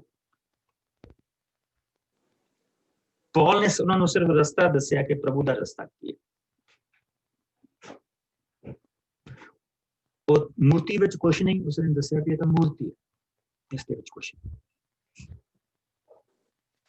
ਸੋ ਹੁਣ ਅਗਰ ਅਸੀਂ ਇਹਨਾਂ ਸਾਰੀਆਂ ਚੀਜ਼ਾਂ ਨੂੰ ਇਕੱਠੇ ਕਰਦੇ ਹਾਂ, ਇਹਨਾਂ ਸਾਰੇ ਜੋ ਸਾਨੂੰ ਇਹ ਇਤਿਹਾਸ ਦੀ ਇਸ ਪੁਸਤਕ ਦੇ ਵਿੱਚ ਦੱਸਿਆ ਗਿਆ, ਇਸ ਚੈਪਟਰ ਦੇ ਵਿੱਚ ਦੱਸਿਆ ਗਿਆ ਕਿ ਕੌਣ ਲੋਕ ਸੀਗੇ ਜਿਨ੍ਹਾਂ ਦੀ ਇਹ ਚਰਚ ਸੀ, ਜਿਨ੍ਹਾਂ ਨੂੰ ਇਹ ਖਤ ਗਿਆ। ਸੋ ਸਭ ਤੋਂ ਪਹਿਲਾਂ ਜਿਸ ਲਈ ਅਸੀਂ 19ਵੇਂ ਚੈਪਟਰ ਦੇ ਵਿੱਚ ਆਉਂਦੇ ਹਾਂ ਤਾਂ ਅਸੀਂ ਇਹ ਦੇਖਦੇ ਪਏ ਹਾਂ ਕਿ ਉੱਥੇ ਇੱਕ ਗਰੁੱਪ ਐਸਾ ਆ ਜਿਹੜਾ ਯਹੂਨਾ ਬਪਤਿਸਮਾ ਦੇਣ ਵਾਲੇ ਤੋਂ ਬਪਤਿਸਮਾ ਪ੍ਰਾਪਤ ਕਰਕੇ ਉਹ ਆ ਗਏ ਸੀਗੇ। ਸੋ ਜੋ ਯਹੂਨਾ ਬਪਤਿਸਮਾ ਦੇਣ ਵਾਲਾ ਪ੍ਰਚਾਰ ਕਰਦਾ ਸੀ, ਉਹ ਉਹੀ ਪ੍ਰਚਾਰ ਕਰਦੇ ਪਏ ਸੀ ਕਿ ਪ੍ਰਭੂ ਦਾ। ਹੁਣ ਉਸ ਜ਼ਮਾਨੇ ਦੇ ਵਿੱਚ ਫੋਨ ਤਾਂ ਹੈ ਨਹੀਂ ਸੀਗੇ ਜਿਹੜਾ ਉਹ ਜੇਰੂਸਲਮ ਤੋਂ ਫੋਨ ਚੱਲ ਜਾਣਾ ਕਿ ਯਿਸੂ ਆ ਗਿਆ, ਰਾਈਟ? ਏਦਾਂ ਤਾਂ ਨਹੀਂ ਸੀਗਾ। ਲੇਕਿਨ ਉਹ ਲੋਕ ਉੱਥੋਂ ਬਪਤਿਸਮਾ ਲੈ ਕੇ ਇੱਥੇ ਆ ਚੁੱਕੇ ਸੀ, ਇੱਥੇ ਦੇ ਉਹ ਰਹਿਣ ਵਾਲੇ ਸੀ ਯਹੂਦੀ। ਉਹਨਾਂ ਨੇ ਆ ਕੇ ਇੱਕ ਵੱਖਰਾ ਆਪਣਾ ਗਰੁੱਪ ਬਣਾ ਲਿਆ ਔਰ ਲੋਕਾਂ ਨੂੰ ਦੱਸਣਾ ਸ਼ੁਰੂ ਕਰ ਦਿੱਤਾ ਕਿ ਉਹ ਸਮਾਂ ਆ ਰਿਹਾ ਜਦੋਂ ਮੁਕਤੀਦਾਤਾ ਆਏਗਾ। ਲੇਕਿਨ ਹੁਣ ਸਾਨੂੰ ਇਹ ਸਮਾਂ ਆ ਕਿ ਅਸੀਂ ਆਪਣੇ ਪਾਪਾਂ ਨੂੰ ਮੰਨੀਏ ਔਰ ਪਾਣੀ ਦੇ ਨਾਲ ਬਪਤਿਸਮਾ। ਸੋ ਜਿਸਲੇ ਪੌਲੁਸ ਜਾ ਕੇ ਉਹਨਾਂ ਨੂੰ ਮਿਲਿਆ, ਉਹ 12-14 ਜਾਣੇ ਸੀਗੇ। ਜਿਸਲੇ ਪੌਲੁਸ ਉਹਨਾਂ ਨੂੰ ਜਾ ਕੇ ਮਿਲਿਆ ਤੇ ਉਸਨੂੰ ਪੁੱਛਿਆ ਕਿ ਤੁਸੀਂ ਕਿਹਦਾ ਬਪਤਿਸਮਾ ਲਿਆ? ਤੇ ਉਹਨਾਂ ਨੇ ਕਿਹਾ ਯਹੂਨਾ ਬਪਤਿਸਮਾ ਦੇਣ ਵਾਲੇ ਦਾ ਵਿਚਾਰਿਆਂ ਨੂੰ ਇੰਨਾ ਪਤਾ ਸੀ। ਉਸਨੇ ਕਿਹਾ ਕਿ ਉਹਦਾ ਪਾਣੀ ਦਾ ਬਪਤਿਸਮਾ ਸੀ। ਲੇਕਿਨ ਜਿਹੜਾ ਬਪਤਿਸਮਾ ਯਿਸੂ ਨੇ ਦਿੱਤਾ ਉਹ ਪਵਿੱਤਰ ਆਤਮਾ ਦਾ ਬਪਤਿਸਮਾ। ਔਰ ਜਿਸ ਵੇਲੇ ਉਹਨਾਂ ਨੂੰ ਬਪਤਿਸਮਾ ਦਿੱਤਾ ਗਿਆ, ਉਹਨਾਂ ਨੂੰ ਪ੍ਰਭੂ ਨੇ ਆਪਣੀ ਆਤਮਾ ਉਹਨਾਂ ਦੇ ਉੱਤੇ ਕੱਢੀ। ਉਹਨਾਂ ਨੇ ਅਗੰਮੀ ਬਾਤ ਕੀਤੀ ਆਉਣ ਵਾਲੇ ਸਮੇਂ ਦੇ ਬਾਰੇ, ਕੀ ਪ੍ਰਭੂ ਕਰੇਗਾ। ਮੈਨੂੰ ਵੀ ਇਹੋ ਹੀ ਦੱਸਿਆ ਹੈ ਕਿ ਕਿਸ ਤਰ੍ਹਾਂ ਪ੍ਰਭੂ ਆਪਣਾ ਕੰਮ ਸਥਾਪਿਤ ਕਰੇਗਾ ਇਸ ਇਲਾਕੇ ਦੇ ਵਿੱਚ। ਔਰ ਪੌਲ ਦੇ ਲਈ ਕੁਝ ਦੱਸਿਆ ਹੋਏਗਾ ਕਿ ਪ੍ਰਭੂ ਤੈਨੂੰ ਕਿੱਥੇ ਵਰਤੇਗਾ, ਕਿੱਦਾਂ ਵਰਤੇਗਾ। ਔਰ ਅਸੀਂ ਇੱਥੇ ਇਹ ਦੇਖਦੇ ਪਏ ਕਿ ਪ੍ਰਭੂ ਦਾ ਜਿਹੜਾ ਵਚਨ ਆ ਉਹ ਫੈਲਣਾ ਸ਼ੁਰੂ ਹੋ ਗਿਆ। ਔਰ ਜਿਹੜਾ ਕੰਮ ਹੋਇਆ ਉਹਨਾਂ 12 ਜਾਣਿਆਂ ਤੋਂ ਸ਼ੁਰੂ ਹੋਇਆ। ਉਸ ਤੋਂ ਬਾਅਦ ਪੌਲ ਜਗ੍ਹਾ ਜਗ੍ਹਾ ਘੁੰਮ ਕੇ ਪ੍ਰਭੂ ਦਾ ਵਚਨ ਸੁਣਾਉਣ ਲੱਗਾ। ਲੇਕਿਨ ਉਹ ਜਿਸ ਲਈ ਯਹੂਦੀਆਂ ਦੇ ਪ੍ਰਾਰਥਨਾ ਘਰਾਂ ਦੇ ਵਿੱਚ 3 ਮਹੀਨੇ ਉਸਨੇ ਵਚਨ ਸੁਣਾਇਆ, 3 ਮਹੀਨੇ ਉਸਨੇ ਯਿਸੂ ਦੇ ਆਉਣ ਬਾਰੇ ਦੱਸਿਆ, ਲੇਕਿਨ ਉਹ ਢੀਠ ਸੀਗੇ, ਉਹ ਮੰਨਣ ਨੂੰ ਤਿਆਰ ਨਹੀਂ ਸੀਗੇ। ਫਿਰ ਉਸਨੇ ਕਿਹਾ ਕਿ ਠੀਕ ਆ, ਜੇ ਤੁਸੀਂ ਆਪਣੀ ਢੀਠਤਾ ਦੇ ਵਿੱਚ ਤੇ ਆਪਣਿਆਂ ਤੋਂ ਉਹ ਆਪਣੇ ਘਰ ਆਇਆ, ਆਪਣਿਆਂ ਨੇ ਸਵੀਕਾਰ ਨਾ ਕੀਤਾ, ਪਰ ਜਿਨ੍ਹਾਂ ਨੇ ਸਵੀਕਾਰ ਕੀਤਾ ਉਹਨਾਂ ਨੂੰ ਪਰਮੇਸ਼ਵਰ ਦੀ ਸੰਤਾਨ ਹੋਣ ਦਾ ਅਧਿਕਾਰ ਦਿੱਤਾ। ਜੇ ਤੁਸੀਂ ਆਪਣੇ ਪੈਰਾਂ ਦੇ ਘੋੜੀ ਆਪ ਮਾਰਨੀ ਆ, ਮਾਰ ਲਓ, ਮੇਰਾ ਕੰਮ ਖਤਮ ਕਰ। ਔਰ ਬਾਹਰ ਜਿਹੜੇ ਲੋਕ ਸੀ ਉਹ ਸੁਣਨ ਨੂੰ ਤਿਆਰ ਸੀ। ਸੋ ਉਸਨੇ ਜਾ ਕੇ, ਅਸੀਂ ਇੱਥੇ ਦੇਖਦੇ ਪਏ ਹਾਂ ਕਿ ਉਸਨੇ ਉੱਥੇ ਜਾ ਕੇ ਤੁਰਨਸ ਦੀ ਪਾਠਸ਼ਾਲਾ ਦੇ ਵਿੱਚ ਆਮ ਲੋਕਾਂ ਦੇ ਨਾਲ ਉਸਨੇ ਗੱਲਬਾਤ ਸ਼ੁਰੂ ਕੀਤੀ। ਔਰ ਬਹੁਤ ਸਾਰੇ ਯਹੂਦੀ ਜੋ ਰਹਿਣ ਵਾਲੇ ਸੀਗੇ ਔਰ ਬਹੁਤ ਸਾਰੇ ਯੂਨਾਨੀ ਲੋਕ ਜਿਹੜੇ ਸੀਗੇ ਉਹਨਾਂ ਨੇ ਪ੍ਰਭੂ ਨੂੰ ਸਵੀਕਾਰ ਕੀਤਾ। ਸੋ ਇਹ ਵਚਨ ਦੇ ਨਾਲ ਕੰਮ ਹੋਇਆ। ਉਸ ਤੋਂ ਬਾਅਦ ਉੱਥੇ ਮਿਰਾਕਲ ਹੋਣੇ ਸ਼ੁਰੂ ਹੋਏ, ਪ੍ਰਭੂ ਦੇ ਵੱਡੇ ਕੰਮ ਹੋਣੇ ਸ਼ੁਰੂ ਹੋਏ, ਕਿਉਂਕਿ ਜਿੱਥੇ ਪ੍ਰਭੂ ਦੇ ਵਚਨ ਦਾ ਪ੍ਰਚਾਰ ਹੋ ਰਿਹਾ ਉੱਥੇ ਅਫਕੋਰਸ ਪ੍ਰਭੂ ਦੇ ਵੱਡੇ ਕੰਮ ਜਿਹੜੇ ਸ਼ੁਰੂ ਹੋਏ ਆ ਹੁਣ ਉਸ ਇਲਾਕੇ ਦੇ ਵਿੱਚ ਹੋਣੇ ਸ਼ੁਰੂ ਹੋਇਆ, ਕਿਉਂਕਿ ਬੇਸਿਕਲੀ ਉੱਥੇ 3 ਤਰ੍ਹਾਂ ਦੇ ਇਲਾਕੇ ਆ। ਇੱਕ ਇਲਾਕਾ ਜਿੱਥੇ ਇਹ ਸਾਰੇ ਇਹ ਦੇਵੀ ਦਾ ਜਿਹੜਾ ਇਲਾਕਾ ਹੈ ਉਹ ਵੀ ਅਸੀਂ ਸਾਰਾ ਦੇਖਾਂਗੇ। ਔਰ ਇੱਕ ਇਲਾਕਾ ਹੈਗਾ ਜਿਹੜੇ ਆਮ ਗਰੀਬ ਲੋਕ ਜਿੱਥੇ ਰਹਿੰਦੇ ਹੈਗੇ ਆ, ਕਾਮੇ ਜਿੱਥੇ ਲੋਕ ਰਹਿੰਦੇ ਆ, ਔਰ ਉੱਥੇ ਜਿਹੜੇ ਛੋਟੇ ਛੋਟੇ ਮੰਦਿਰ ਬਣੇ ਹੋਏ ਸੀਗੇ ਉਹ ਇਲਾਕਾ ਹੈ। ਔਰ ਇੱਕ ਇਲਾਕਾ ਐਸਾ ਜਿੱਥੇ ਸੁਪਰ ਰਿਚ ਲੋਕ ਰਹਿੰਦੇ। ਰੋਮ ਦੇ ਸਭ ਤੋਂ ਜ਼ਿਆਦਾ ਅਮੀਰ ਜਿਹੜੇ ਲੋਕ ਸੀਗੇ ਉਹ ਇਸ ਇਲਾਕੇ ਦੇ ਵਿੱਚ ਰਹਿੰਦੇ ਸੀ, ਕਿਉਂਕਿ ਬਿਜ਼ਨਸ ਇੱਥੇ ਸੀ, ਬਿਜ਼ਨਸ ਹੱਬ ਸੀ। ਉਹਨਾਂ ਨੂੰ ਘਰ ਮਿਲੇ ਕਿ ਬੇਸਿਕਲੀ ਜਿਹਦੀ ਸਕੂਲ ਦੀ ਗਰਾਊਂਡ ਹੁੰਦੀ ਆ ਉਹਦੇ ਵਿੱਚ ਐਡੀ ਗਰਾਊਂਡ ਦੇ ਵਿੱਚ 5 ਘਰ ਆ ਸਿਰਫ। ਉਤੋਂ ਉਹਨਾਂ ਨੇ ਸਾਰਾ ਏਰੀਆ ਕਵਰ ਕੀਤਾ ਔਰ ਦਿਖਾਇਆ ਕਿ ਇੱਥੇ 5 ਸੁਪਰ ਰਿਚ ਲੋਕ ਇੱਥੇ ਰਹਿੰਦੇ ਸੀ। ਔਰ ਉਹ ਇਲਾਕਾ ਜਿਹੜਾ ਸੀਗਾ ਉਹਦੇ ਵਿੱਚ ਉਹ ਸਾਰੇ ਰਾਜਪਾਲ ਜਿਹੜੇ ਸੀਗੇ, ਮੰਤਰੀ ਜਿਹੜਾ ਸੀਗਾ, ਜਿਹੜੇ ਵੱਡੇ ਅਧਿਕਾਰੀ ਸੀਗੇ, ਉਹਨਾਂ ਨੇ ਵੀ ਪ੍ਰਭੂ ਦੇ ਵਚਨ ਨੂੰ ਸਵੀਕਾਰ ਕਰਨਾ ਸ਼ੁਰੂ ਕਰ ਦਿੱਤਾ ਸੀ। ਸੋ ਸਭ ਤੋਂ ਪਹਿਲਾਂ ਮਿਰਾਕਲ ਜਿਹੜਾ ਹੋਇਆ ਉਹ ਆਮ ਲੋਕਾਂ ਦੇ ਲਈ, ਗਰੀਬਾਂ ਦੇ ਲਈ, ਜਿਹੜੇ ਧੱਕੇ ਖਾਂਦੇ ਫਿਰਦੇ ਸੀ, ਕਦੀ ਆਹ ਸਿਆਣਾ ਤੇ ਕਦੀ ਉਹ ਸਿਆਣਾ ਤੇ ਕਦੀ ਆਹ ਜਿਹੜੀ ਔਰਕਲ ਹੈ ਇਹ ਚੰਗੀ ਹੈ, ਕਦੀ ਆਹ ਪੁੱਛਾਂਦੇ ਨਾਲ ਚੰਗੀ ਹੈ, ਵਿਚਾਰੇ ਧੱਕੇ ਖਾਂਦੇ ਫਿਰਦੇ ਸੀ। ਸੋ ਪ੍ਰਭੂ ਨੇ ਉਹਨਾਂ ਦੇ ਵਿੱਚੋਂ ਜਿਹੜੇ ਵੱਡੇ 8 ਆਪਣੇ ਆਪ ਨੂੰ ਗਿਣਦੇ ਸੀਗੇ ਨਾ ਕਿ ਅਸੀਂ ਸਾਡੇ ਵਰਗਾ ਕੋਈ ਨਹੀਂ, ਜਿਹੜੇ ਘੁੰਮ ਫਿਰ ਕੇ ਜਿਹੜਾ ਇਹ ਕੰਮ ਕਰਦੇ ਪਏ ਸੀਗੇ ਔਰ ਜਿਨ੍ਹਾਂ ਤੋਂ ਸਾਰੇ ਜਾਣੇ ਇੱਕ ਤਰ੍ਹਾਂ ਦਾ ਤੁਸੀਂ ਇਹ ਕਹ ਲਓ ਕਿ ਹੈਰਾਨ ਸੀਗੇ ਵੀ ਇਹ ਜਿਹੜਾ ਹੈਗੇ ਆ ਇਹ ਬਹੁਤ ਕੰਮ ਕਰਦੇ ਪਏ ਆ। ਪ੍ਰਭੂ ਨੇ ਸਭ ਤੋਂ ਪਹਿਲਾਂ ਉਹਨਾਂ ਨੂੰ ਉੱਥੋਂ ਦੜਾਇਆ, ਕਿਉਂਕਿ ਹੁਣ ਸੰਤ ਪੌਲ ਨੇ ਜਾ ਕੇ ਉਹਨਾਂ ਗਰੀਬ ਲੋਕਾਂ ਦੇ ਵਿੱਚ ਕੰਮ ਕਰਨਾ ਸ਼ੁਰੂ ਕੀਤਾ ਔਰ ਉੱਥੇ ਪ੍ਰਭੂ ਨੇ ਉਹਨਾਂ ਦੇ ਉੱਤੇ ਰਹਿਮ ਕਰਨੀ ਸ਼ੁਰੂ ਕੀਤੀ, ਉਹਨਾਂ ਨੂੰ ਛੁਟਕਾਰਾ ਦਿੱਤਾ, ਉਹਨਾਂ ਦੀ ਜ਼ਿੰਦਗੀ ਨੂੰ ਧੋਤਾ, ਉਸਨੇ ਸਾਫ਼ ਕੀਤਾ। ਔਰ ਪ੍ਰਭੂ ਦਾ ਜਿਸਲੇ ਰਹਿਮ ਹੋਣਾ ਸ਼ੁਰੂ ਹੋ ਗਿਆ ਤੇ ਉਹ ਹੁਣ ਇੱਕ ਭਿਖਾਰੀ ਦਾ ਵਿਚਾਰਾ ਦੂਜੇ ਭਿਖਾਰੀ ਨੂੰ ਜਾ ਕੇ ਦੱਸਦਾ ਹੀ ਹੈ ਕਿ ਮੈਨੂੰ ਇੱਥੋਂ ਭੀਖ ਮਿਲੀ ਆ, ਭਾਈ ਤੂੰ ਵੀ ਜਾ, ਤੂੰ ਕੀ ਧੱਕੇ ਖਾਣਾ ਫਿਰਦਾ। ਲੇਕਿਨ ਉੱਥੇ ਭੀੜ ਇੰਨੀ ਸੀਗੀ ਕਿ ਸਾਰੇ ਲੋਕ ਆ ਨਹੀਂ ਸੀ ਸਕਦੇ।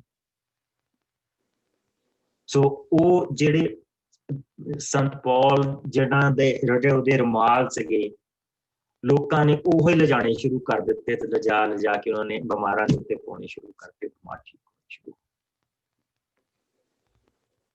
ਜਿਸ ਲਈ ਇਹ ਸਾਰੀਆਂ ਚੀਜ਼ਾਂ ਉੱਥੇ ਹੋ ਰਹੀਆਂ, ਜਿਹੜਾ ਉੱਥੇ ਇਹ ਧੰਦਾ ਚੱਲਦਾ ਪਿਆ, ਇਹ ਸਿਆਣਿਆਂ ਦਾ ਜਿਹੜਾ ਉੱਥੇ ਧੰਦਾ ਚੱਲਦਾ ਪਿਆ, ਸਿਆਣੀਆਂ ਦਾ ਜਿਹੜਾ ਧੰਦਾ ਚੱਲਦਾ ਪਿਆ, ਉੱਥੇ ਤਾਂ ਪਿਛਲੇ ਤਾਂ ਅਸੀਂ ਇੱਕੋ ਹੀ ਦੇਖਿਆ ਸੀ ਨਾ। ਇੱਥੇ ਤਾਂ ਪੂਰੇ ਦਾ ਪੂਰਾ ਤੁਸੀਂ ਇਹ ਕਹਿ ਲਓ ਕਿ ਸ਼ੈਤਾਨ ਦਾ ਘਰ ਸੀਗਾ। ਔਰ ਇਹ ਸਾਰੀਆਂ ਚੀਜ਼ਾਂ ਜਿਹੜੀਆਂ ਉੱਥੇ ਚੱਲਦੀਆਂ ਪਈਆਂ, ਤਾਂ ਜਿਸ ਵੇਲੇ ਉਹ ਸਕੇਵਾ ਦੇ ਪੁੱਤਰ ਨੂੰ ਉਹਨਾਂ ਨੇ ਦੜਾਇਆ ਤੇ ਜਿਹੜੇ ਬਾਕੀ ਦੇ ਜਿਹੜੇ ਸੀਗੇ ਕੰਮ ਕਰਦੇ ਉਹਨਾਂ ਦੇ ਅੰਦਰ ਭੈ ਛਾ ਗਿਆ ਕਿ ਸਾਡੇ ਨਾਲ ਵੀ ਪਈ, ਜੇ ਇਹਨਾਂ ਨੂੰ ਜਿਹੜੇ ਸਾਡੇ ਤੋਂ ਟੌਪ ਦੇ ਸੀਗੇ, ਜੇ ਇਹਨਾਂ ਦੇ ਜੁੱਤੀ ਇੰਨੀ ਫਿਰੀ ਆ ਤੇ ਸਾਡਾ ਹਾਲ ਕੀ ਹੋਊਗਾ। ਉਹ ਵੀ ਆਪਣਾ ਸਾਰਾ ਸਮਾਨ ਲੈ ਕੇ ਤੇ ਪੌਲ ਕੋਲ ਪਹੁੰਚ ਗਏ। ਪੌਲ ਨੇ ਕਿਹਾ ਵੀ ਇਹ ਕਿਸੇ ਕੰਮ ਦਾ ਨਹੀਂ, ਇਹਨੂੰ ਮੰਗ ਲਓ। ਤੁਸੀਂ ਪ੍ਰਭੂ ਕੋਲ ਆਉਣਾ, ਤੁਸੀਂ ਪ੍ਰਭੂ ਦੇ ਵਿੱਚ ਰਹਿੰਦੇ ਆ, ਇਹ ਦੋ ਚੀਜ਼ਾਂ ਮਿਕਸ ਨਹੀਂ ਕਰ ਸਕਦੇ ਜੇ ਤੁਸੀਂ ਉਸ ਦੀ ਬਰਕਤ ਚਾਹੁੰਦੇ ਹੋ। ਤਾਂ ਉਹਨਾਂ ਨੇ ਉਹ ਸਾਰੀਆਂ ਚੀਜ਼ਾਂ ਸ਼ਹਿਰ ਦੇ ਗੱਬੇ ਇਕੱਠਾ ਕਰਕੇ ਤੇ ਉਹਨੂੰ ਮੰਗ ਲਿਆ। ਉਹਨਾਂ ਸਾਰੀਆਂ ਚੀਜ਼ਾਂ ਦੀ ਜਿਹੜੀ ਕੀਮਤ ਸੀ ਕਮ ਸੇ ਕਮ 50,000 ਸੀ। Just think about that. ਇਸ ਚੀਜ਼ ਦਾ ਕਿੱਡਾ ਵੱਡਾ ਅਸਰ ਹੋਇਆ ਹੋਵੇਗਾ, ਕਿੱਡਾ ਵੱਡਾ ਅਸਰ ਹੋਇਆ ਹੋਵੇਗਾ। So it was not a small church, ਇਹ ਛੋਟੀ ਚਰਚ ਨਹੀਂ ਸੀ, ਬਹੁਤ ਵੱਡੀ ਚਰਚ ਸੀ। ਸੋ ਉਹ ਸਾਰੇ ਲੋਕ ਜਿਹੜੇ ਆ ਜਿਨ੍ਹਾਂ ਨੇ ਉਹ ਸਾਰੀਆਂ ਚੀਜ਼ਾਂ ਸਾੜ ਦਿੱਤੀਆਂ, ਉਹਨਾਂ ਦੇ ਪਰਿਵਾਰ ਉਹ ਪ੍ਰਭੂ ਤੋਂ ਆਉਣੇ ਸ਼ੁਰੂ ਹੋ ਗਏ। ਹੁਣ ਯਾਤਰੀਆਂ ਦੀ ਗੱਲ ਆ, ਉਹ ਜਿਹੜੇ ਯਾਤਰੀ ਉਹਨਾਂ ਸਿਆਣਿਆਂ ਦੇ ਕੋਲ ਆਉਂਦੇ ਹੁੰਦੇ ਸੀ, ਦੇਵੀ ਦੀ ਵੀ ਪੂਜਾ ਕਰੇ ਆਉਣੀ, ਮੂਰਤੀ ਵੀ ਲੈ ਆਉਣੀ, ਪਰ ਸਿਆਣੇ ਕੋਲ ਫਿਰ ਵੀ ਜਾਣਾ ਕਿ ਉੱਥੇ ਸਿਆਣਾ ਉਹਨੂੰ ਮਿਲ ਗਿਆ, ਹੁਣ ਪੁੱਛਾਂ ਲੈ ਕੇ ਆਉਣਾ, ਸਾਨੂੰ ਇਹ ਬਿਜ਼ਨਸ ਕਰਨਾ ਚਾਹੀਦਾ, ਸਾਨੂੰ ਆਹ ਕਰਨਾ ਚਾਹੀਦਾ, ਸਾਨੂੰ ਉਹ ਕਰਨਾ ਚਾਹੀਦਾ। ਉਹਨਾਂ ਨੇ ਕਿਹਾ ਭਾਈ ਅਸੀਂ ਉਹ ਕੰਮ ਕਰਨਾ ਦਿੱਤਾ, ਪ੍ਰਭੂ ਯਿਸੂ ਦੇ ਕੋਲ ਤੁਸੀਂ ਆਓ ਤੇ ਉਹ ਤੁਹਾਨੂੰ ਗਾਈਡ ਕਰੇਗਾ, ਤੁਹਾਨੂੰ ਆਪਣਾ ਪ੍ਰਭੂ ਆਤਮਾ ਦੇਗਾ, ਤੁਸੀਂ ਉਸ ਦੇ ਨਾਲ ਪ੍ਰਭੂ ਤੁਹਾਡੀ ਜ਼ਿੰਦਗੀ 'ਚ ਨਵਾਂਪਨ ਪੈਦਾ। ਉਹਦੇ ਨਾਲ ਕੀ ਹੋਇਆ ਕਿ ਉਹਦੇ ਨਾਲ ਉਹ ਜਿਹੜੇ ਲੋਕ ਬਾਹਰੋਂ ਆ ਰਹੇ ਸੀਗੇ ਉਹ ਪ੍ਰਭੂ ਨੂੰ ਲੈ ਕੇ, ਪ੍ਰਭੂ ਨੂੰ ਆਪਣੀ ਜ਼ਿੰਦਗੀ ਦੇ ਵਿੱਚ ਲੈ ਕੇ ਵਾਪਸ ਜਾ ਰਹੇ, ਜਿੱਥੋਂ ਉਹ ਆਏ। ਹੁਣ ਉੱਥੋਂ ਲੋਕ ਆਉਣੇ ਬੰਦ ਹੋ ਗਏ, ਉਹਨਾਂ ਨੇ ਜਾ ਕੇ ਉੱਥੇ ਪ੍ਰਭੂ ਦਾ ਪ੍ਰਚਾਰ ਸ਼ੁਰੂ ਕੀਤਾ ਤੇ ਉਹਦਾ ਜਿਹੜਾ ਘਾਟਾ ਆ ਉਹ ਹੁਣ ਜਿਹੜੇ ਉੱਥੇ ਦੇ ਸੁਨਿਆਰੇ ਆ, ਜਿਹੜੇ ਉੱਥੇ ਦੇ ਲੋਹਾਰ ਆ, ਤਰਖਾਣ, ਕੁਮਾਰ ਆ, ਤੇ ਜਿਹੜੇ ਉਹ ਸੋਨੇ ਦੀ ਮੂਰਤੀ ਤੋਂ ਲੈ ਕੇ ਤੇ ਮਿੱਟੀ ਦੀ ਮੂਰਤੀ ਤੱਕ ਜਿਹੜੇ ਬਣਾਉਂਦੇ ਪਏ, ਉਹਨਾਂ ਦਾ ਬਿਜ਼ਨਸ ਖਰਾਬ ਹੋਣਾ ਸ਼ੁਰੂ ਹੋ ਗਿਆ। ਹੁਣ ਉਹਨਾਂ ਨੇ ਉੱਥੇ ਪੜਥੂ ਬਚਾ ਕਿ ਇਹ ਨਹੀਂ ਹੋਣਾ ਚਾਹੀਦਾ, ਇਹ ਨਹੀਂ ਹੋਣਾ ਚਾਹੀਦਾ। ਸੋ ਉਹਨਾਂ ਨੇ ਕਿਹਾ ਕਿ ਇਹ ਪੌਲੁਸ ਆ ਜਿਹੜਾ, ਇਹ ਸਾਡੀ ਅਰਤਮਸ ਦੇਵੀ ਦਾ ਜਿਹੜਾ ਮੰਦਿਰ ਆ, ਤੇ ਉਹਦੀ ਜਿਹੜੀ ਇਹ ਹਾਨੀ ਕਰਦਾ ਪਿਆ। ਲੇਕਿਨ ਜਿਹੜਾ ਉੱਥੇ ਦਾ ਉਸ ਵੇਲੇ ਦਾ ਜਿਹੜਾ ਐਂਪਰਰ ਸੀਗਾ ਰੋਮ ਦਾ, ਡਾਇਨੇਸਸ, ਉਹ ਅਰਤਮਸ ਦੇਵੀ ਦਾ ਆਪ ਪੁਜਾਰੀ ਬਹੁਤ ਵੱਡਾ ਸੀ। ਸੋ ਜਿਸ ਵੇਲੇ ਉਹਨਾਂ ਨੇ ਇਹ ਦੇਖਿਆ ਕਿ ਹੁਣ ਸਾਡਾ ਜਿਹੜਾ ਪਾਸਾ ਭਾਰਾ ਪੈਂਦਾ ਪਿਆ, ਤੇ ਕਿਉਂ ਨਾ ਹੁਣ ਅਸੀਂ ਇੱਥੇ ਕ੍ਰਿਸਚਨਾਂ ਨੂੰ ਬਾਹਰ ਕੱਢੀਏ। ਲੇਕਿਨ ਪ੍ਰਭੂ ਨੇ ਇੱਕ ਕੰਮ ਕੀਤਾ, ਪ੍ਰਭੂ ਨੇ ਉਹਨਾਂ ਦੇ ਵਿੱਚ ਖਲਬਲੀ ਮਚਾ। ਉਹ ਪੌਲ, ਸਭ ਤੋਂ ਪਹਿਲਾਂ ਤਾਂ ਪੌਲ ਨੂੰ ਘਸੀਟ ਕੇ ਲੈ ਕੇ ਜਾਣਾ ਮੰਗਦੇ ਸੀ, ਪਰ ਜਿਹੜੇ ਉੱਥੇ ਪ੍ਰਭੂ ਦੇ ਬੰਦੇ ਸੀਗੇ ਉਹਨਾਂ ਨੇ ਪੌਲ ਨੂੰ ਨਹੀਂ ਜਾਣ ਦਿੱਤਾ। ਤੁਹਾਨੂੰ ਕਿਹਾ ਸੀ। ਸੋ ਉਹਨਾਂ ਦੇ ਵਿੱਚੋਂ 2 ਜਾਣੇ ਜਿਹੜੇ ਸੀਗੇ, ਉਹਨਾਂ ਨੂੰ ਉਹ ਘਸੀਟ ਕੇ ਉੱਥੇ ਲੈ ਗਏ, ਉਹਨਾਂ ਦੇ ਸਾਹਮਣੇ ਲੈ ਗਏ, ਔਰ ਉਹ ਉੱਥੇ ਜਾ ਕੇ ਤਮਾਸ਼ਾ ਘਰ ਦੇ ਵਿੱਚ ਲੈ ਗਏ।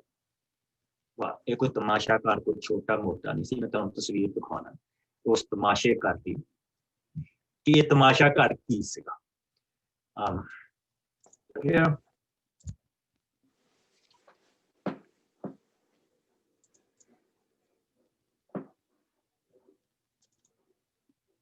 ਇਹ ਸਾਰਿਆਂ ਨੂੰ ਦਿਖਾਈ ਦਿੰਦਾ?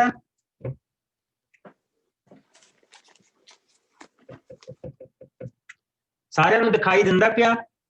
ਹਾਂਜੀ ਹਾਂਜੀ ਬਸ ਜੀ, ਹਾਂਜੀ ਹਾਂਜੀ ਪ੍ਰਭੂ ਜੀ ਦਿਸਦਾ।